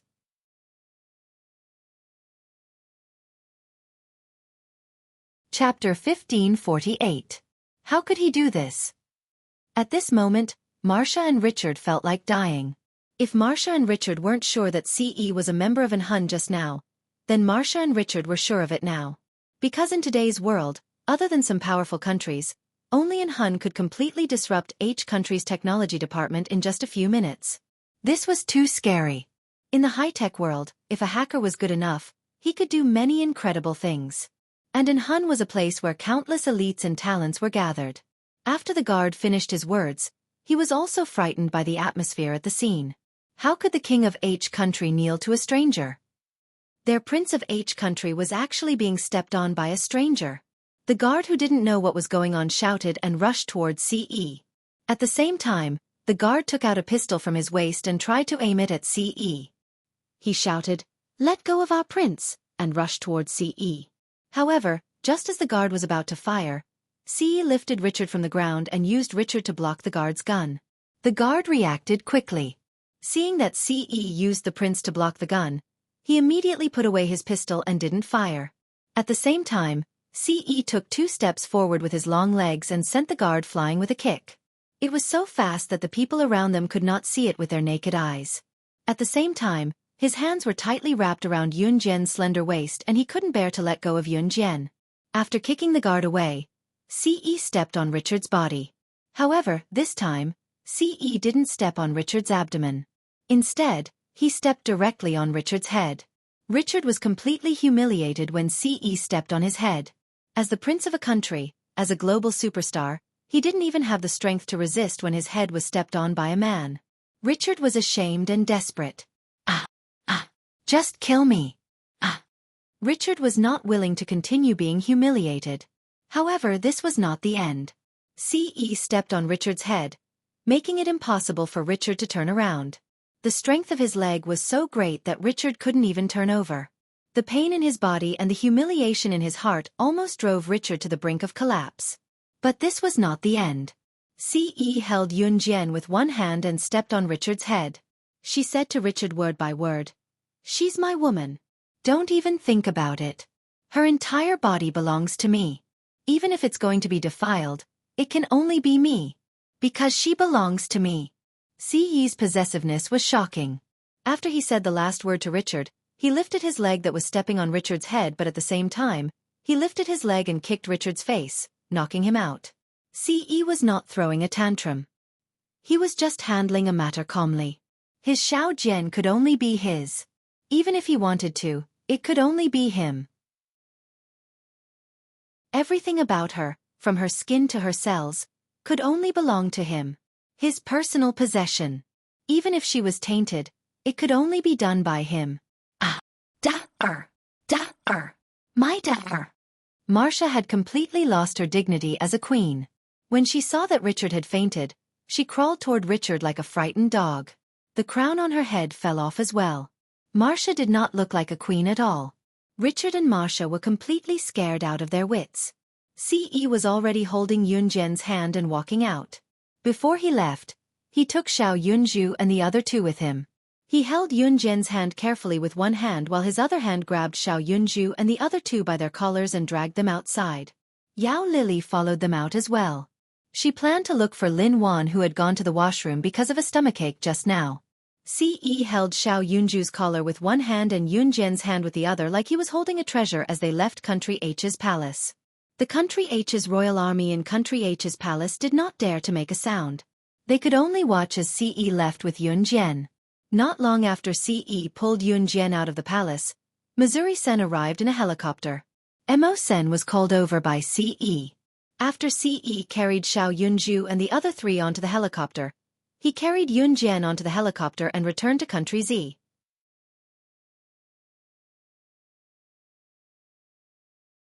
Chapter 1549.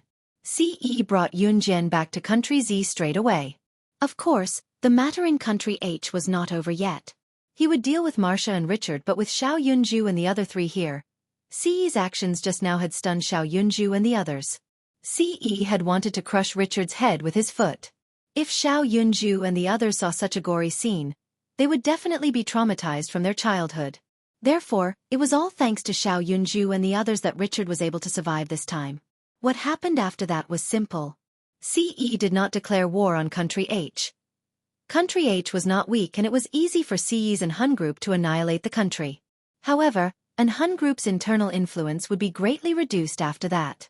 And Hun Group's influence might even fall to the level of the Kosha mercenaries. Of course, if Yun Jian had the intention to annihilate Country H, Ce would have done it. He did not care about anything else. Even if an Hun Group was gone, it was not as important as his Xiao Jian. His Xiao Jian was his everything. The necessary persecution was unavoidable. Richard and Marcia would pay a painful price for their actions. Yun Jian did not know what the price was for now. Yun Jian was currently sitting on Ce's lap. She could not move even if she wanted to. Xiao Yunju and the others had taken up more than half of the space in the helicopter, so she could only sit on Ce's lap obediently. Beep, beep, beep. Let's go, let's go. The scary thing was that Xiao Yunju and the others began to play with each other the moment they boarded the helicopter. There was only so much space in the helicopter. Xiao Yunju and the others began to play with each other. Yun Jian, who sat on Ce's lap, could clearly feel Xiao Yunju and the others accidentally bumping into Ce, causing her to jerk up and down on Ce's lap. It was as if, at this moment, Yun Jian could clearly feel that part of Ce was expanding at a fiery speed. Yun Jian hurriedly looked out of the window and pretended not to notice the change in Ce. The Xiao Yunju trio were still making a ruckus. At this moment, Yun Jian suddenly felt Ce leaning towards her right ear. She whispered to Yun Jian in a voice only the two of them could hear. Xiao Jian, I want you. As soon as Ce finished speaking, Yun Jian almost slid down from Ce's lap. In the end, however, Yun Jian returned to Longmen City with a smile on her face despite Ce's harassment. Just as they arrived at Gu Yunjian's house, they saw Xueqi sitting in the living room of Gu Yunjian's house. His chest was bare and a certain part of his muscular chest was wounded by a sword and was still bleeding.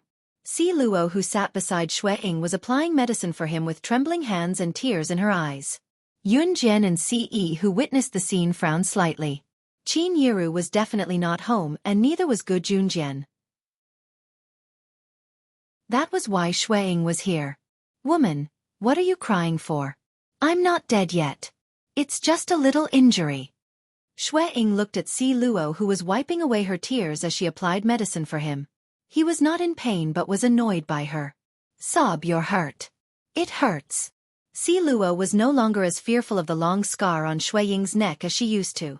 She was sobbing uncontrollably as she applied medicine for Xueqing's trembling body. Young master. It's someone from Yulong mainland. When Yun Jian and Ce saw the scene, Mo-sen, who stood beside them, spoke with a darkened gaze. Yulong mainland. The witch tribe is in trouble. Adam went missing not long ago after he sent the news back. Mo-sen's expression was grim. When he heard that Adam had gone missing, he had almost rushed to Yulong mainland to look for him. Yulong mainland. Yun Jian pressed her lips together with a raised brow. For some reason, her instincts told her something. Chapter 1550. Tell me the details. Ce lowered his dark eyes slightly. He looked sideways at Emo-san and said these 3 words briefly. Yun-jian's eyes also lowered slightly. They had lost contact with Adam? Did this mean that they had lost track of Adam in the Yulong continent? Adam and Lan Su were together. If they lost contact with Adam, it meant that something must have happened to Lan Su. Something must have happened to the witch tribe. It's like this. Someone desperately escaped from the witch tribe and brought us news that something had happened to the witch tribe. The #1 aristocratic family in the Yulong continent, the Huyen family, had attacked the witch tribe.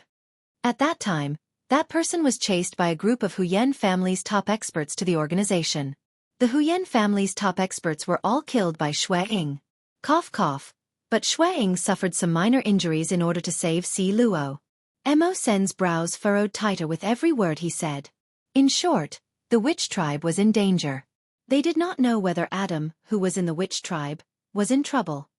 The #1 aristocratic family in the Yulong continent, the Huyen family. Yun-jian uttered the words softly and slowly. A sharp glint flashed in her deep eyes as a sharp murderous intent flashed in an unknown corner. Young master, are we going to the Yulong continent? Emo-sen suddenly frowned. He looked sideways at Ce and asked solemnly. Pack up. We'll leave in 3 days.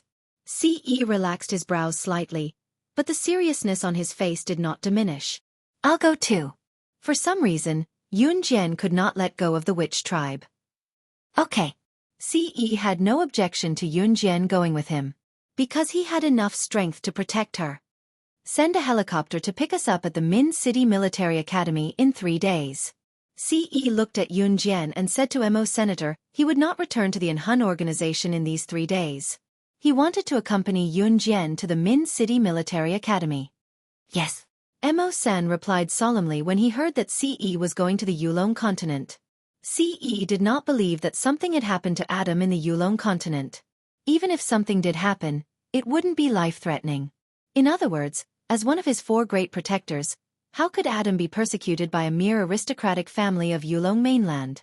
Of course, going to Yulong mainland was purely because he understood her. Yun-jian would definitely go to the Yulong continent. Ce believed that she would go to the Yulong continent no matter if she was once the sorcerer goddess or the current her. Because the shaman tribe had once been her only hope for survival. It was a sudden decision to return to Yulong mainland. Ce intended to let Emo-san and Xueqi accompany her. Last time, it was Adam and Mawson. The Enhun organization couldn't be without people. It was enough to leave Lin Wei alone in the organization. I'm staying with Qing Yu, Jejie in Longmen City. Si Luo finally spoke up meekly and turned her gaze to Yun-jian, as if wanting Yun-jian to put in a word for her. Because Xueqi refused. Indeed, the moment Si Luo finished speaking, Xueqi grabbed Si Luo's hand and smelled the minty scent on Si Luo's body. No, you have to come with me. But if it weren't for me, you wouldn't be injured so badly. I can't hurt you anymore. I won't go. I'll stay in Longmen City with Qing Yu, Jejie. Si Luo blamed herself because Xueqing's injury this time was her fault. Si Luo tried to break free from Xueqing's grip, tears streaming down her cheeks at the thought of Xueqing's injury. Let her stay in Longmen City with Qing Yu. She won't run away, Yun-jian said softly when she saw the situation. The trip to Yulong mainland this time was not safe. Si Luo was just an ordinary girl. If she went along, Xueqi would have to protect her. Si Luo was aware of this as well, which was why she refused to go. She did not want to be a burden to him. She would rather be the one injured. All right. Xueqi relented at once at Yun-jian's persuasion.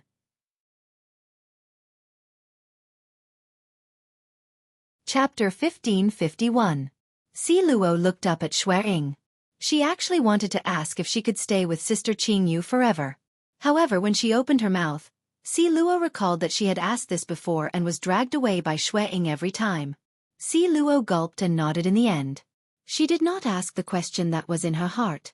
She felt that when Xueqi came back and realized that she had been staying with Qing Yu for so long, she must make it clear to him that she did not want to stay with him anymore. She was a girl. It was not good for her to stay with a guy like him.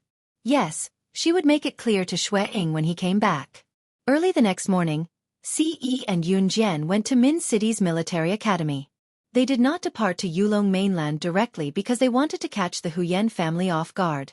This was Siyi's first time coming to Min City's military academy since school started. However, with Siyi's age, the school could only arrange for him to be promoted to Senior 3. "I'll look for you in the afternoon," Siyi said softly to Yun Jian as they walked to the teaching building. Yun Jian nodded. Siyi then turned around with his hands in his pockets lazily as he made his way to the Year 3 classroom. It was only then that Yun Jian went to her classroom. Lin Wan did not know that Yun Jian had gone to the toilet when she revealed her identity in Country H's palace. Lin Wan had no idea what had happened in Country H when she saw Yun Jian coming in from the classroom door. She quickly waved at Yun Jian and smiled brightly. "Yun Jian, you're here for school. I told Mu Ying about our trip to Country H 2 days ago. It was fun, wasn't it?" Lin Wan was not in Country H's palace at that time. She had gone to the toilet, so she did not see Country H's Queen Marcia's face. Therefore, in Lin Wan's eyes, she thought that Marcia and Richard, the Queen of H Kingdom, were quite friendly. Yun Jian didn't explain much. She just nodded her head in agreement with Lin Wan. No matter what Marcia and Richard had done before, since Lin Wan was not present at that time, it would be good to leave a good impression on her. For someone who didn't know the truth, there was no need to let her know the truth. Sometimes, knowing the truth wouldn't do any good. Mu Ying had already returned to the Min Military Academy. Since Mad Dragon had returned to the Kosha mercenaries, there was no point for her to continue staying at home. "Yun Jian, come to the office." Just as the class was bustling with noise and excitement, before the class officially started, their homeroom teacher Mr. Chu stood at the front door of the classroom and waved to Yun Jian. After Ms. Chu called Yun Jian, she went back to her office. When the surrounding students saw that their homeroom teacher came to the classroom and called Yun Jian to the office personally, they were all in an uproar. "Oh my God, the homeroom teacher came to the classroom personally to call Yun Jian. Yun Jian, did you do something that annoyed the homeroom teacher? Hurry up and go to the office. Don't get scolded if you're late." Usually, nothing good happened in the office, so the students naturally thought so. Lin Wan also looked at Yun Jian in confusion. In the end, for Yun Jian's sake, she also said to Yun Jian, hurry up and go to the office. Yun Jian nodded. She turned and walked out of the classroom under the gaze of the whole class. Walking along the corridor to the office, Yun Jian saw more than 10 students standing in the office. However, Yun Jian had never seen these students before. She guessed that they must be second or third year students. Moreover, these students were all boys. This row of boys stood in the office with their heads slightly lowered. They looked very similar to boys who were punished for making a mistake. Just as Yun Jian walked into the office, Ms. Chu waved at Yun Jian. "Yun Jian, come. Everyone's here. Hurry up and come over." Although Yun Jian had her doubts, she still followed her. At this moment, Ms. Chu cleared her throat and said, It's like this. There are more than 10 high school military schools like Min City Military School all over the country. This year's new semester has just begun. All the high school military schools in the country are planning to send their strongest students to participate in a friendly competition. This friendly competition is a competition of strength. Of course, since more than 10 military schools are sending their strongest students to participate in the competition, we have to get a good ranking, right? As for you guys, you are the strongest students selected by our school. Because this competition notice is a little rushed, you have to pack your bags and participate in the competition this afternoon. If you guys don't have any objections, then it's decided. Just as Ms. Chu finished speaking, the boys standing around expressed that they had no objections. These boys were seniors from the second and third years of high school, but they had never seen Yun Jian before. In the past, there were more than 10 high school military schools in the country every year. However, those who were qualified to participate were usually male students. Moreover, they were definitely not new first-year students. Therefore, one of the boys looked at Yun Jian a few times. In the end, he couldn't help but look at Yun Jian with a questioning gaze. He said to Ms. Chu, "Ms. Chu, I have no objections to the others. This girl is a first-year student, right? Our school has never sent a girl to participate in such a large-scale friendly competition. Moreover, she's a first-year student."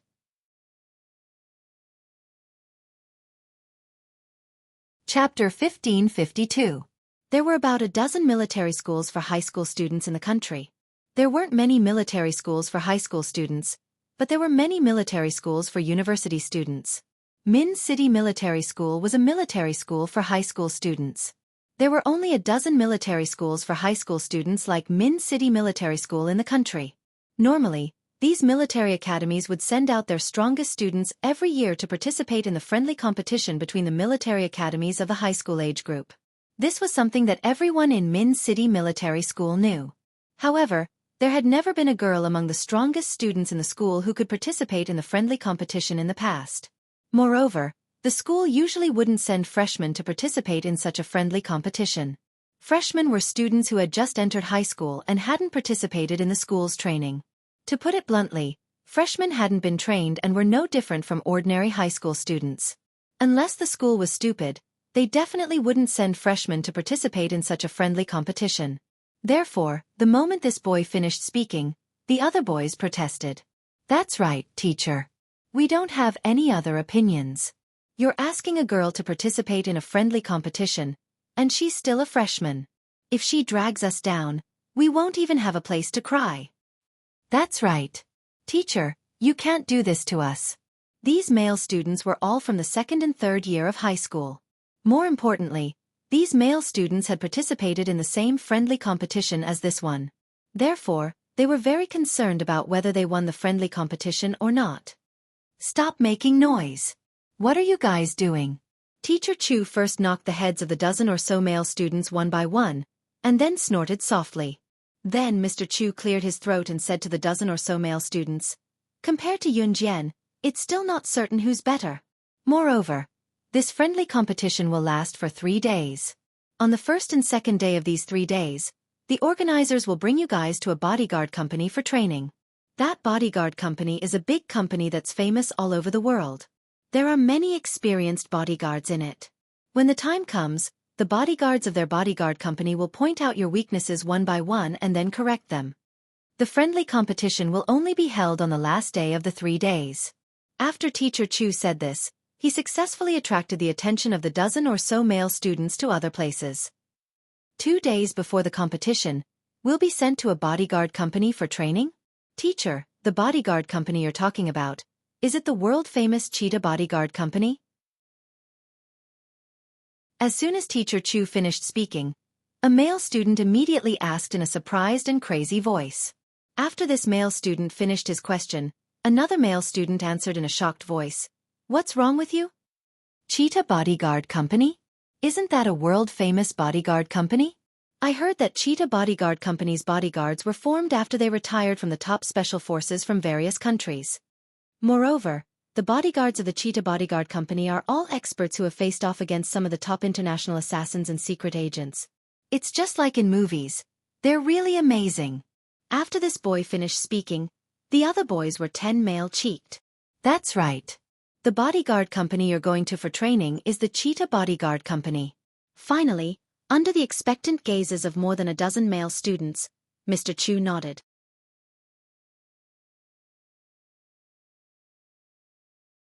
Chapter 1553. In the end, under the eager gazes of the male students, Mr. Chu forced a smile and waved his hand, indicating that the students could return to the classroom first. "Go back to the classroom first. Gather at the field after lunch. In the afternoon, there will be a car to send you to Cheetah Bodyguard Company to meet with the students from the other military schools." After Mr. Chu said that, the male students turned around and left the office in groups of 2 or 3.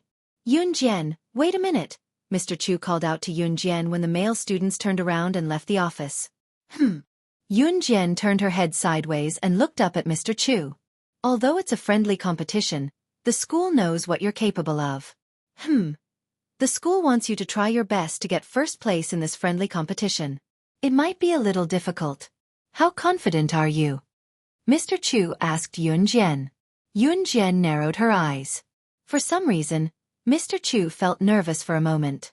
In the next second, Yun Jian suddenly broke into a smile and said confidently, "I'll win." Seeing Yun Jian return to the classroom from the office, Lin Wan was worried that Yun Jian had been called to the office by the homeroom teacher and was scolded. Seeing Yun Jian's relaxed and nonchalant expression, Lin Wan could not help but breathe a sigh of relief. Hee, she's probably been scolded by the teacher. How long is she pretending to be calm? Slashing God from Team Monarch? I think she's just Lin Shuya, who had always been at odds with Yun Jian, sat with a few other girls in the class and used exaggerated words to provoke Yun Jian. Ever since Yun Jian stole the limelight, Lin Shuya had been displeased with Yun Jian. However, Yun Jian had never bothered with Lin Shuya. In the last class in the morning, after the teacher announced the end of class, Yun Jian had just stood up when she heard a few girls in the classroom holding their faces and screaming. They were screaming so loudly that their bodies were trembling violently. Ah! Who's that guy? He's so handsome. Oh my God! Too handsome. Is he from our school? Why haven't I seen him in school before? The girls in the class screamed. Yun Jian didn't need to think to know that it was Ce. If it was an ordinary high school boy, hearing so many girls screaming at him, he would have already flown into the air. However, Ce was different. No matter how pretty or seductive the girls around him were, he only had eyes for Yun Jian. The people sitting around him were just a mass of air. Ce walked directly into Yun Jian's classroom in front of everyone. He then reached out his slender hand to grab Yun Jian's small hand and led her out. This scene made Lin Shuya so envious that she almost shouted out loud. Ce dragged Yun Jian to the vice principal's office in Min City Military Academy. At this moment, the vice principal was combing his bald head. The vice principal was facing the mirror and using the comb to comb the few remaining strands of hair in the center of his head. As he carefully combed his hair, he accidentally lost another strand of hair. Oh my God, my hair! If this goes on, I'm going to become bald. The vice principal sorrowfully held up the strand of hair that he had accidentally combed. He pinched the strand of hair with his fingertips and tried to put it back on his head. Bang! Before the vice principal could put the strand of hair back on his head, the door was suddenly kicked open, making a loud noise. The vice principal's hand slipped and he accidentally stuffed the strand of hair into his mouth. Oh my God, a pooey pooey pooey. Pooey pooey pooey. He almost swallowed the strand of hair. The vice principal spat several mouthfuls of saliva before spitting out the strand of hair. Just as he came back to his senses, he saw a handsome man holding a girl's hand standing in front of him. I also want to participate in the friendly competition. He saw the handsome man walk in front of him and spit out these words. The vice principal raised his head and suddenly saw that the door to his office not far away had been broken by the handsome man's kick. The door had flown directly into his office. Seeing this, the vice principal was so scared that his butt slipped and he almost fell off his seat.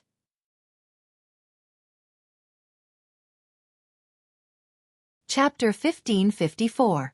The vice principal had already slid to the ground. He gripped his desk tightly to prevent himself from falling on his butt. The vice principal was a funny person. He usually played around with his classmates and had a lot of fun. The only drawback was that he was bald and had very little hair. The vice principal of Min City Military Academy was usually not in the school. So many things were decided by the vice principal. At this moment, the vice principal was so shocked by Ce's actions that his face turned red and purple. You, which class are you two from? This, you guys are holding hands, you guys. You two? Oh my God, did you two come to my office to show off your love? Don't you know that I've been catching couples in school these past few weeks? The vice principal didn't pay attention to Ce's words. His attention was attracted by Ce and Yun Jian's tightly held hands. The school had a rule that stated that dating was not allowed. During this period, the vice principal had been patrolling around the school to catch couples who didn't follow the school rules. In the end, Ce and Yun Jian did it. What did they do? They held hands and ran to his office to show off their love? Are you kidding me? The vice principal stood up with a hand on his chest. He had lived for so many years and had been the vice principal for so many years. This was the first time he saw a couple in school showing off their love in his office. Old man, I'll say it again.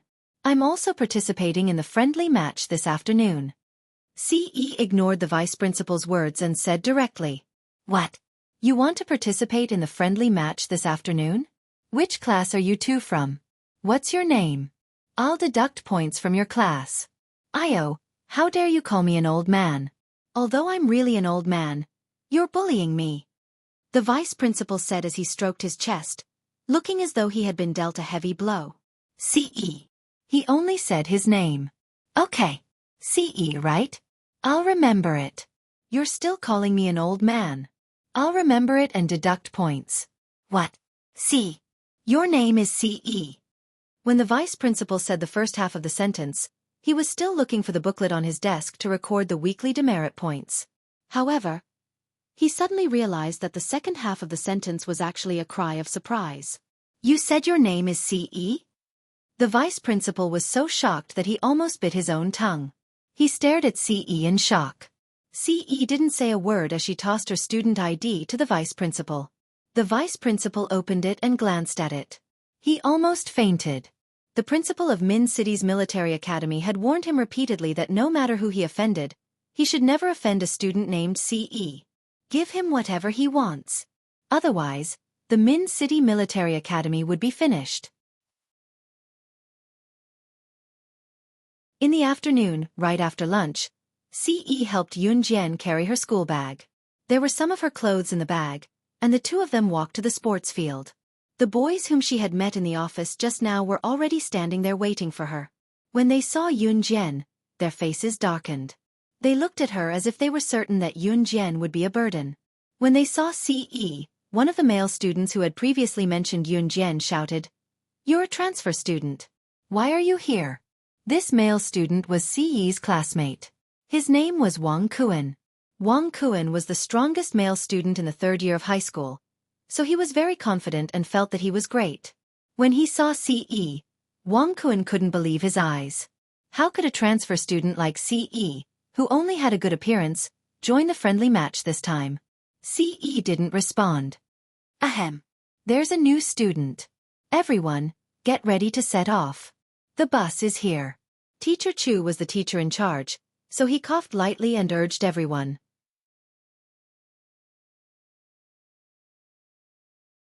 Chapter 1555. Wang Kuan's words immediately gained the approval of the other male students. That's right. What's wrong with the school this year? Not only did they get a female freshman to participate in the friendly competition, they even allowed a transfer student to participate. Now, we don't even know if the transfer student is strong or weak. The school is really too much. Another male student said. Wang Kuan, aren't you the strongest in our school? When we reach the cheetah bodyguard company later, they will definitely know what fear is. You have to do what you did last year and bring glory to our school. Then, you have to bring us back with a third place among all the military academies. A male student standing beside Wang Kuan patted Wang Kuan's shoulder and said confidently, "Of course. Last year, I brought everyone to third place among all the military academies. This year, I will definitely bring everyone back with the second place among all the military academies." Wang Kuan gestured confidently. Last year, Min City Military Academy only got third place among all the military academies. Last year, it was also Wang Kuan who led the team because Wang Kuan was indeed strong. After all, there were more than a dozen military academies participating in the friendly competition. Getting third place was already impressive enough. Today, when they heard Wang Kuan say that he was confident of getting second place among all the military academies, the dozen male students were all fired up. One must know that there were more than a dozen military academies participating in the friendly competition. To get second place was definitely considered outstanding. As for getting first place among all the military academies, this was something that they did not even need to think about. It was definitely impossible. Why did they say that? The answer was very simple. Among these dozen military academies, there was a school called Taiji Military Academy whose students were quite strong. How strong were they? In the friendly competition every year, Taiji Military Academy always got first place without any suspense. Therefore, Wang Kuan's thoughts of getting first place were immediately dispelled. To be able to get second place was already very, very impressive for Wang Kuan's group. Wang Kuan's group of male students talked confidently, working hard to get second place among all the military academies. However, this group of people did not know that just now in the office, Yunjian had already promised Teacher Chu that she would definitely win if she got first place among all the military academies. While they were talking, Yunjian, CE, and the others had already boarded the long-distance bus to the airport. After transferring from the airport, they finally arrived at Pu City in He Province after a 2-hour flight. He Province was far away from Zhe Province, but it only took 2 hours by plane. The Cheetah Bodyguard Company was located in Phu City, Hay Province. After getting off the plane, they took a bus and arrived at the Cheetah Bodyguard Company. The headquarters of the Cheetah Bodyguard Company was located in a tall building. As soon as Yun Jian, CE, and the others entered, Wang Kuan and the others couldn't help but exclaim. As expected of Cheetah Bodyguard Company. This place is too luxurious. Oh my god! Our 2 days of training will be here. Just thinking about it makes me excited. While Wang Kuan and the rest were shouting, they were already brought to the lobby of the Cheetah Bodyguard Company. There was a group of people standing in the hall. It was not hard to tell that these people were some of the strongest students from different military academies. At a glance, the people standing in the hall were all men. There were 1 or 2 girls. More than a dozen military academies had chosen their strongest students to participate in this competition. In total, there were more than 100 people here. More than 100 people, but there were only 1 or 2 girls. It could be seen that this was a battlefield for men. If a girl appeared here, she would only be looked down upon. Yeah. If I'm not wrong, you're students from Min City Military Academy, right? TSK, what's wrong? You couldn't beat our super godly military academy last year and got 3rd place. This year is even more impressive. You even brought girls to participate in the competition? You want to beat our super godly military academy? TSK, dream on.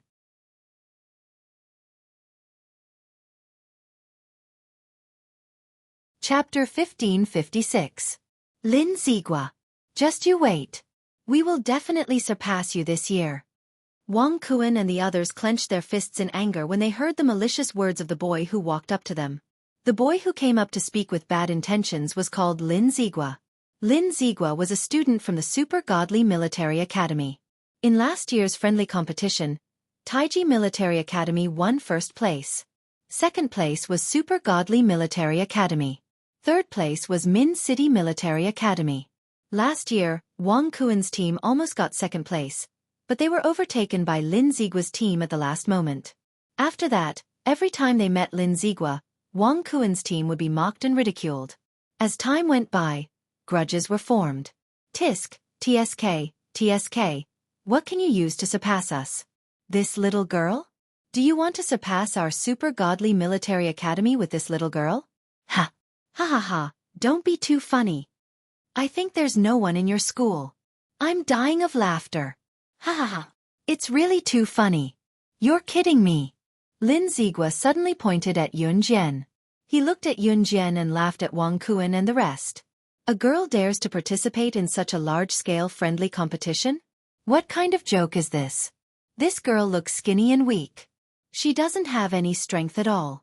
Min City Military Academy might not even be able to keep 3rd place this year. Wang Kuan and the rest gritted their teeth in anger. Just then, CE suddenly slapped away Lin Zigua's hand that was pointing at Yun Jian. His cold eyes reflected a sharp, murderous intent. Point at her again and I'll cut your head off. Normal people wouldn't emit such a terrifying aura. Lin Zigua was suddenly frightened by CE's gaze and immediately shut his mouth. You just wait and see. Lin Zigua said as he ran away. CE's aura surprised Wang Kuan and the rest, but they did not say much when they recovered from the shock. Gather. The instructor clapped his hands and signaled for everyone to quiet down. This is our Cheetah Bodyguard Company's chief bodyguard, Lin Kuei. He used to be one of the strongest special forces soldiers in the world. After he retired, he became our Cheetah Bodyguard Company's chief bodyguard. He once completed 9 extremely dangerous SSS-level missions with outstanding results, apprehended the world's top assassin, and captured an agent ranked 9th on the International Secret Agent ranking.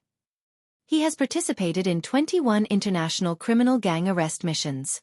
His strength is one of the best in the world, let alone in Z country. The next 2 days of training will be led by our Cheetah Bodyguard Company's chief bodyguard, Lin Kuei. After the instructor finished speaking, more than 100 students from different military academies turned their gazes to this chief bodyguard called Lin Kuei. Lin Kuei was 1.9 meters tall. His muscular body and firm chest made people feel intimidated just by looking at him from afar. When Lin Kuei heard that the instructor had given him the responsibility, he stood up. Hello everyone, I'm Lin Kuei. I'll be leading you for the next 2 days. In order to not let anyone doubt my strength, the instructor will draw a student's name from the lucky draw box over there to fight with me. The paper in this lucky draw box has the names of all the students present. If the student who is drawn can withstand one attack from me, I swear that I will never call myself the chief bodyguard again. Lin Kuei said confidently. The instructor beside him immediately drew a piece of paper from the lucky draw box under everyone's gaze. Then, under everyone's expectant gaze, he announced the name on the paper, Yun Jian. Why did this name sound like a girl's? The surrounding people were stunned. It was only when Yun Jian walked towards Lin Kuei that the surrounding students widened their eyes in shock. Why did he draw a girl? This girl was so thin and weak. She wanted to fight Lin Kuei? What kind of joke was this? Even Lin Kuei was stunned for a moment. When Lin Kuei came back to his senses, he coughed lightly and said to Yun Jian who was walking towards him, Ahem, since you've drawn a little girl, you win if you can touch the corner of my shirt. Lin Kuei obviously wanted to give in to Yun Jian. No need, Yun Jian shouted from the other side. After saying that, Yun Jian spoke again in the next second. Wang Kuan, who was standing in the distance, and everyone around him suddenly widened their eyes.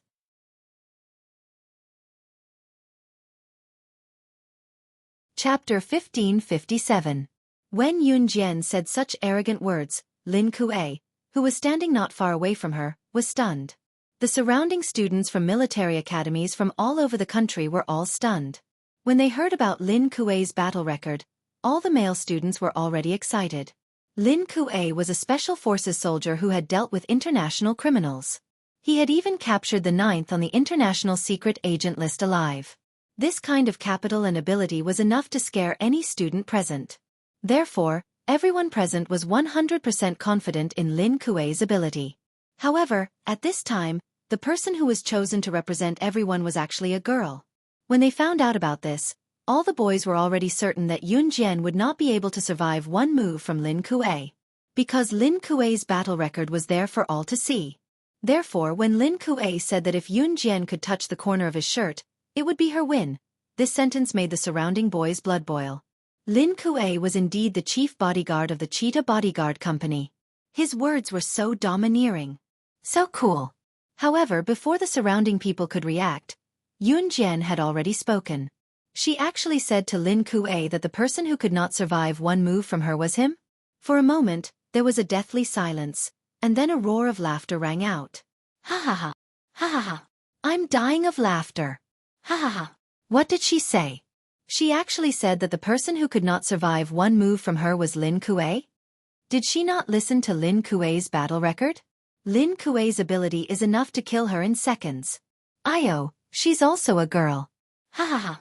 I'm dying of laughter. I'm dying of laughter. The person who was laughing was Lin Zigua from the Super Godly Military Academy. As a student of the Super Godly Military Academy, Lin Zigua had always been in a hostile state with the Min City Military Academy. Today, with Yun Jian's performance, Lin Zigua had found a way to mock the Min City Military Academy, so he took the lead to jeer. Immediately, other people followed suit, and for a moment, there was only laughter left. Ce stood not far away with a calm expression. Although he was as calm as a mountain, he had already memorized every face that mocked Yun Jian and planned to throw them out after the friendly competition. Cough. Little girl, it's not that I, Lin Kuei, am looking down on you, but you're a girl. I'm really afraid of hurting you. Lin Kuei finally opened his mouth. He first coughed lightly before speaking. He paused for a moment before continuing, I'm sorry. How about this? You go down and get someone else to come up. If you can even touch the corner of my clothes within 3 moves, I'll consider it my loss.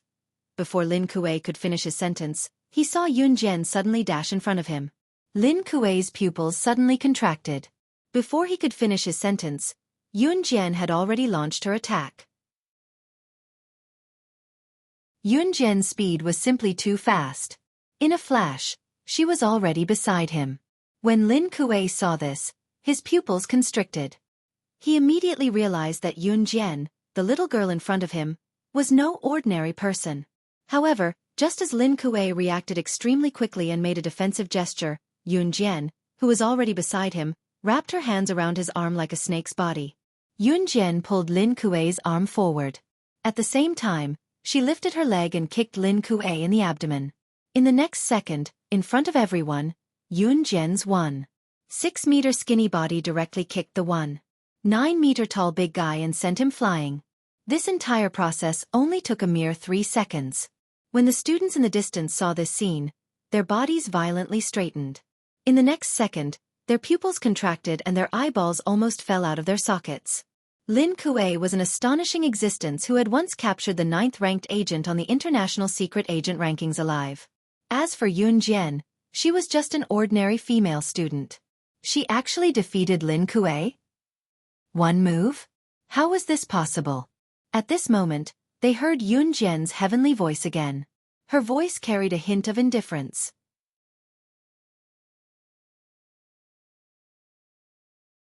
Chapter 1558.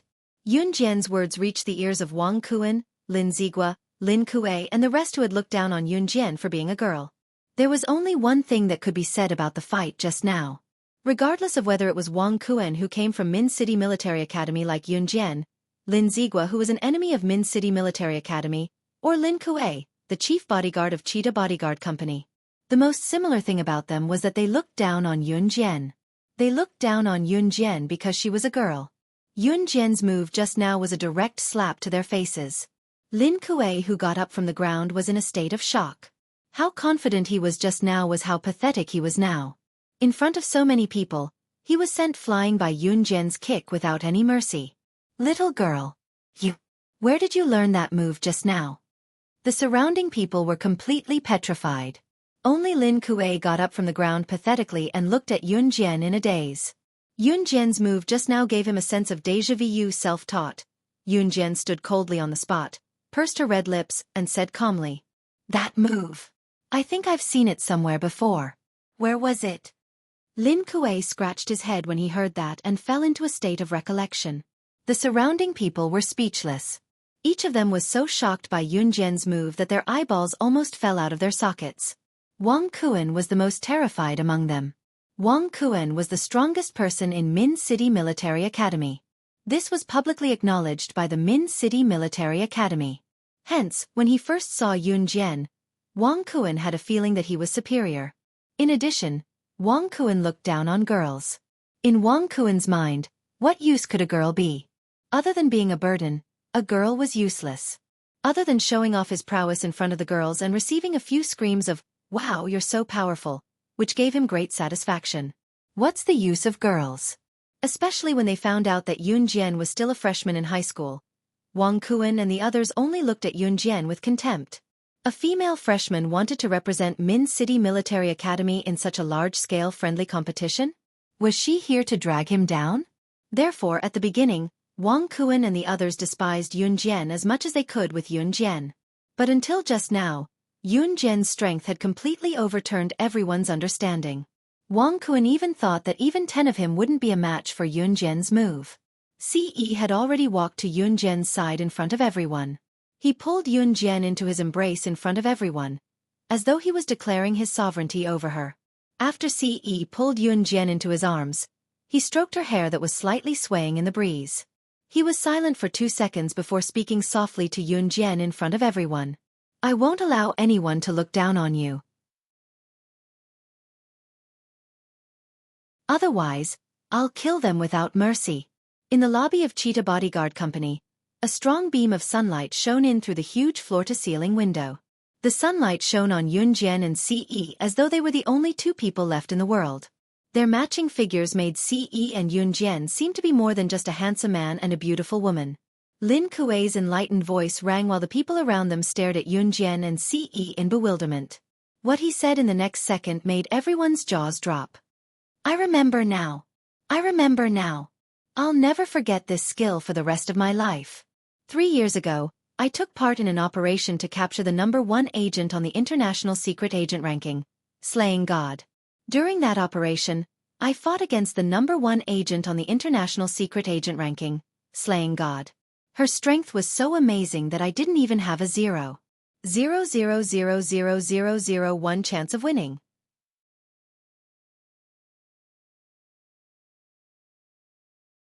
Chapter 1559. Lin Kuei had a nagging feeling that he had seen Yun Jian's skills before, but he could not recall it no matter how hard he racked his brain. Just now, Lin Kuei had seen Ce wrap his arm around Yun Jian. The way they matched each other, it was as if the people around them were ants while they were kings and deities who saved them from torment. Two words appeared in Lin Kuei's mind when he saw this scene. King. Yun Jian's ability. King. Lin Kuei had only faced one person in his entire life who had the ability of a king. That person was the number one on the international secret agent ranking. Slaying God. That was a terrifying existence that made one's fingertips go numb from fear. Lin Kuei's earlier words popped up in his mind. He thought about it and said it out loud. The ability that Yun Jian had displayed earlier was beyond what a military high school student should be capable of. Instead, it was very similar to the terrifying existence in his memory. Lin Kuei was shocked as well. He was now in a state of stupor. Lin Kuei was shocked. However, at this moment, after hearing Lin Kuei's words, the shocked expressions of the surrounding students could no longer be described with words. The number one on the international secret agent ranking. Slaying God? What kind of existence was that? That was an existence that struck terror into the hearts of others. Just the mere mention of this name was enough to make one tremble in fear. Most of the students present were from military schools all over the country. They were the most ordinary students in the military schools. The number one on the international secret agent ranking, Slaying God, that Lin Kuei mentioned, was an existence that no one present dared to imagine. That was a shocking and frightening existence. Therefore, when Lin Kuei mentioned that he had faced the number one on the international secret agent ranking, Slaying God, and that Slaying God's skills were on par with Yun Jian's, all the students around, including the instructors who were standing at the side, were shocked beyond words.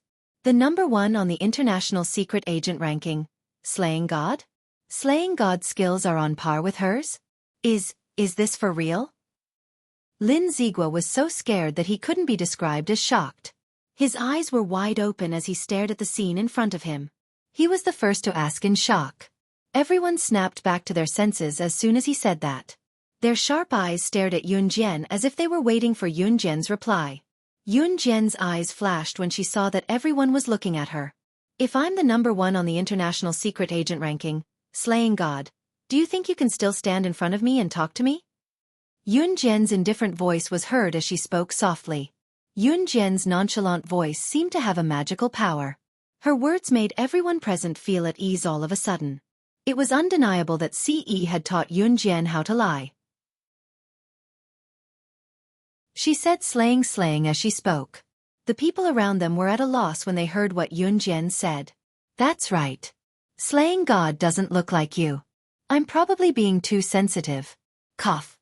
Lin Kuei suddenly reacted. He scratched his head and thought about it. In the end, he felt that Yun Jian was right. However, even if you're not slaying God, it's an indisputable fact that you've defeated me earlier. I, Lin Kuei, am willing to admit it. From today onwards, I'll step down from my title as the chief bodyguard. Lin Kuei was a righteous man. He patted himself on the shoulder and calmly said those words. After he finished speaking, the people standing not far away had yet to recover from the shock. Lin Kuei had just finished speaking when he turned to look at Yun Jian in front of everyone and said something that shocked everyone.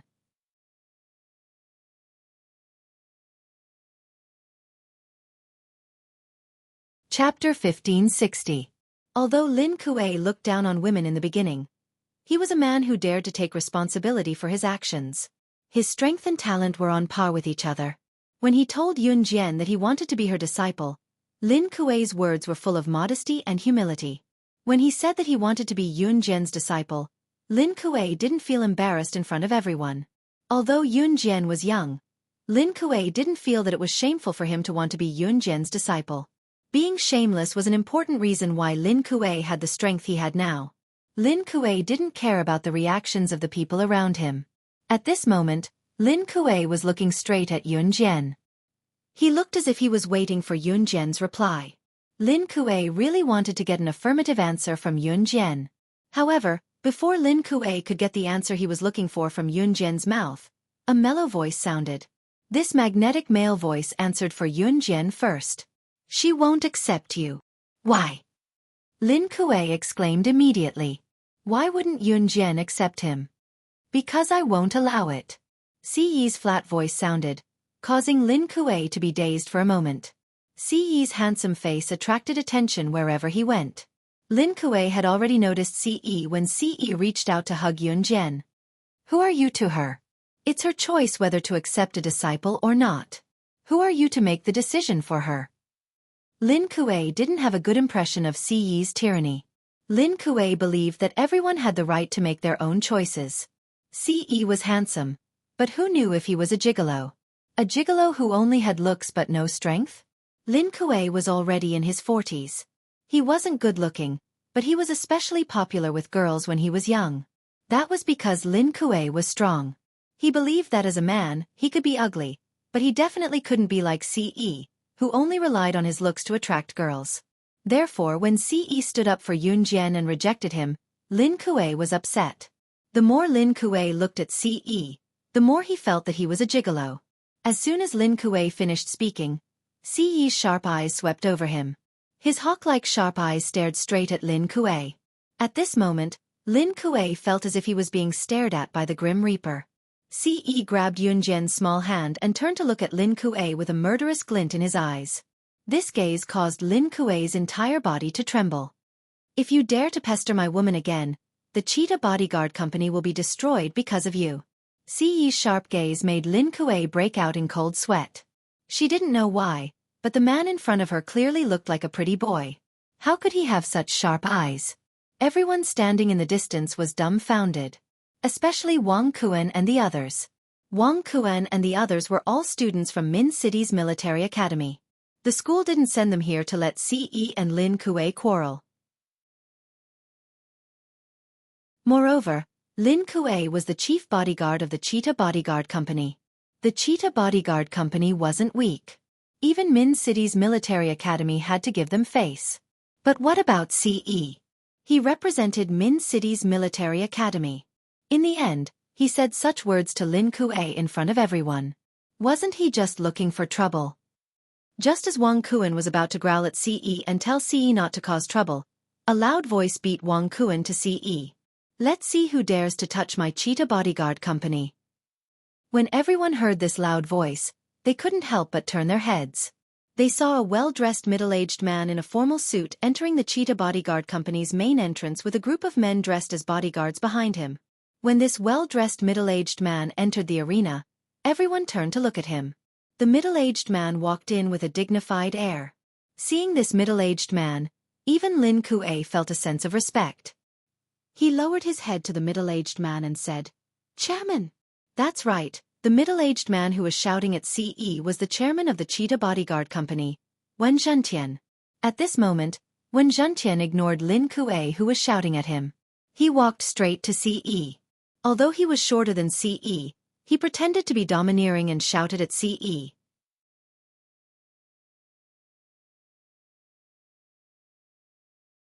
Chapter 1561. Wen Zhentian had just walked in when he heard Siyi's voice. He actually said that he wanted to destroy the Cheetah Bodyguard Company?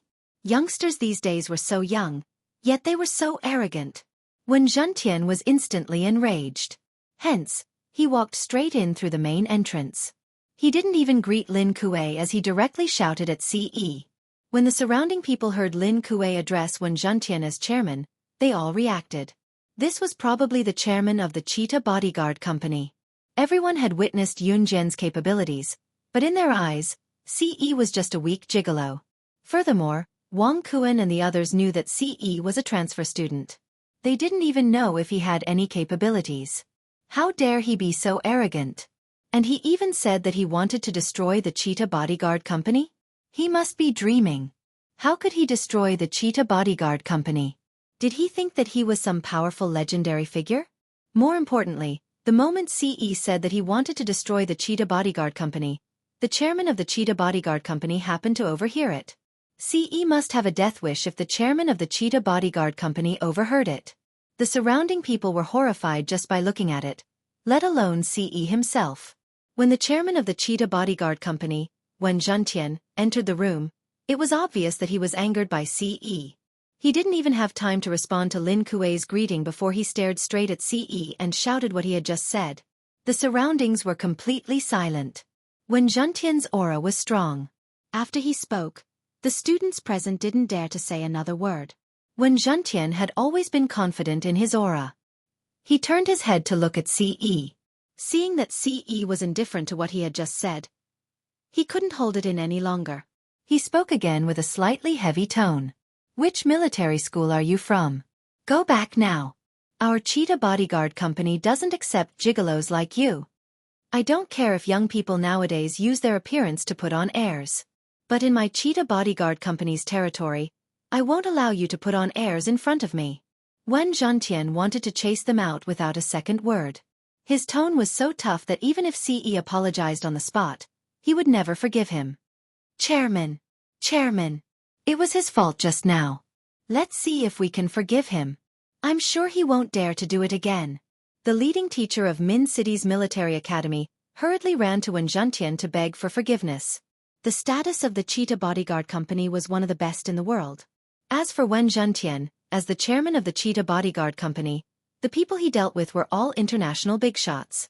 Therefore, no matter who they provoked, they would never provoke him. Everyone present was well aware of this. However, everyone thought that Ce was stupid. He actually said those words in front of Wen Zhentian. According to Wen Zhentian's personality, he naturally wouldn't forgive Ce. Moreover, Wen Zhentian was short and ugly.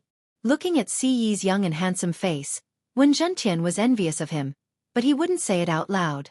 Young people should be responsible for their words and actions. He has to leave. Wen Zhentian glared at Ce with his round eyes. Old man, are you sure? Ce, who was standing opposite him, said coldly with a smirk. Old man, are you sure? Old man? What? You called me old man? Which military school are you from? Let me tell you, you're expelled from your military school. How dare you call me old man? When Wen Zhentian heard Ce's words, he was so angry that he almost vomited blood. Not only did he plan to force Ce to leave his cheetah bodyguard company, but he also planned to use his influence to force Ce to be expelled from Min City's military academy. In everyone's eyes, Ce's actions were completely suicidal. Was he stupid? How dare he challenge Wen Zhentian? Wen Zhentian was a tough person. If someone said something wrong in front of him, Wen Zhentian was the kind of person who wouldn't forgive them even if they were beaten to death. Just when everyone thought that Ce was doomed for provoking Wen Zhentian, a loud male voice suddenly came from the entrance. Then, Xueqing's figure appeared in front of everyone's eyes.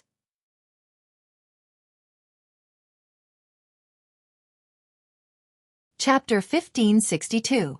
Xueqing strolled in from the entrance of Cheetah Bodyguard Company.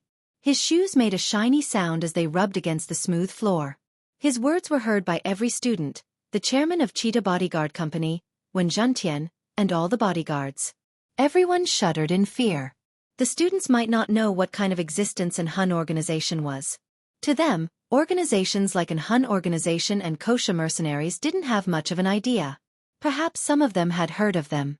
However, to the chairman of Cheetah Bodyguard Company, Wen Zhentian, who had been trying to curry favor with an Hun organization and gain some benefits from them, this was fatal news. Wen Zhentian obviously knew Xueqing. After hearing Xueqing's words, he and Lin Kuei both looked at Ce in fear. Young master? Then you are. Wen Zhentian's mouth was full of shock. His pupils shrank as he stared at Ce. Watch your mouth. If you say another word, Cheetah Bodyguard Company will be put on an Hun organization's must-kill list. Xueqing shouted at Wen Zhentian. This shout scared Wen Zhentian so much that he shut his mouth. An Hun organization's must-kill list. What was a must-kill list? Any person or organization that was put on an Hun organization's must-kill list would be hunted down by an Hun organization. An Hun organization had so many world-class secret agents and assassins. Any person or organization that was put on an Hun organization's must-kill list would be hunted down by an Hun organization until their death was confirmed. Throughout history, no one had ever escaped the pursuit of an Hun organization's must-kill list. Without exception, they would all die. Therefore, an Hun organization's must-kill list had always been a taboo for the international bigwigs. Xueqing's shout had succeeded in making Wen Zhentian tremble. Seeing Wen Zhentian take a step back, Xueqing didn't have the time to chat with him. He strode towards Ce and whispered something in Ce's ear. Ce's gaze sharpened. In the next second, he pulled Yunjian's hand and walked out. Hey, you! What are you going to do? The teacher from Min City's military academy exclaimed when he saw Ce and Yunjian walking out. We'll take 2 days off and return on time for the friendly match, Ce said calmly without turning his head as he held onto Yunjian's hand. The teacher in charge of the Min City Military Academy had no idea what was going on. He opened his mouth, but in the end, he let Ce and Yunjian go. Students from military academies all over the country were arranged to train at the Cheetah Bodyguard Company. Their goal was to stand out in the friendly competition on the 3rd day. Yunjian's strength was already on display. Even the chairman of the Cheetah Bodyguard Company feared Ce's power. The teacher in charge of the Min City Military Academy didn't dare to stop them. He could only hope that Yunjian and Ce would come back as soon as possible. At this moment, Ce had already pulled Yunjian's small hand and walked out of the gate with Xueqi. Xueqi had only said 7 words to Ce. There's an incident in Yulong mainland. Therefore, Ce and Yunjian immediately took Xueqi and Mo Sen to Yulong mainland. At this moment, Yulong mainland, the Huyen clan, the #1 aristocratic family of Yulong mainland, was celebrating at this moment. The patriarch of the Huyen clan, Huyen Ba, was standing in front of the Huyen clan's people, looking down at them. Father, the Wu race has been defeated by my Huyen clan. Tomorrow, the Wu race will become the slaves of my Huyen clan. Humph, I think that the legend of the return of the witch god is just empty talk. A 1.55 meters tall man was standing next to Huyen Ba. He looked old and fat. His face was full of indulgence. This man was Huyen Ba's son. His name was Huyen Lei. The legend of the return of the witch god is just a bluff. Humph. The Wu race is just a thing in my palm. Huyen Ba said confidently. You're tuning in to the Xueqi's Martial Arts Saga YouTube channel. Don't forget to subscribe and join us on this journey to catch the most captivating stories.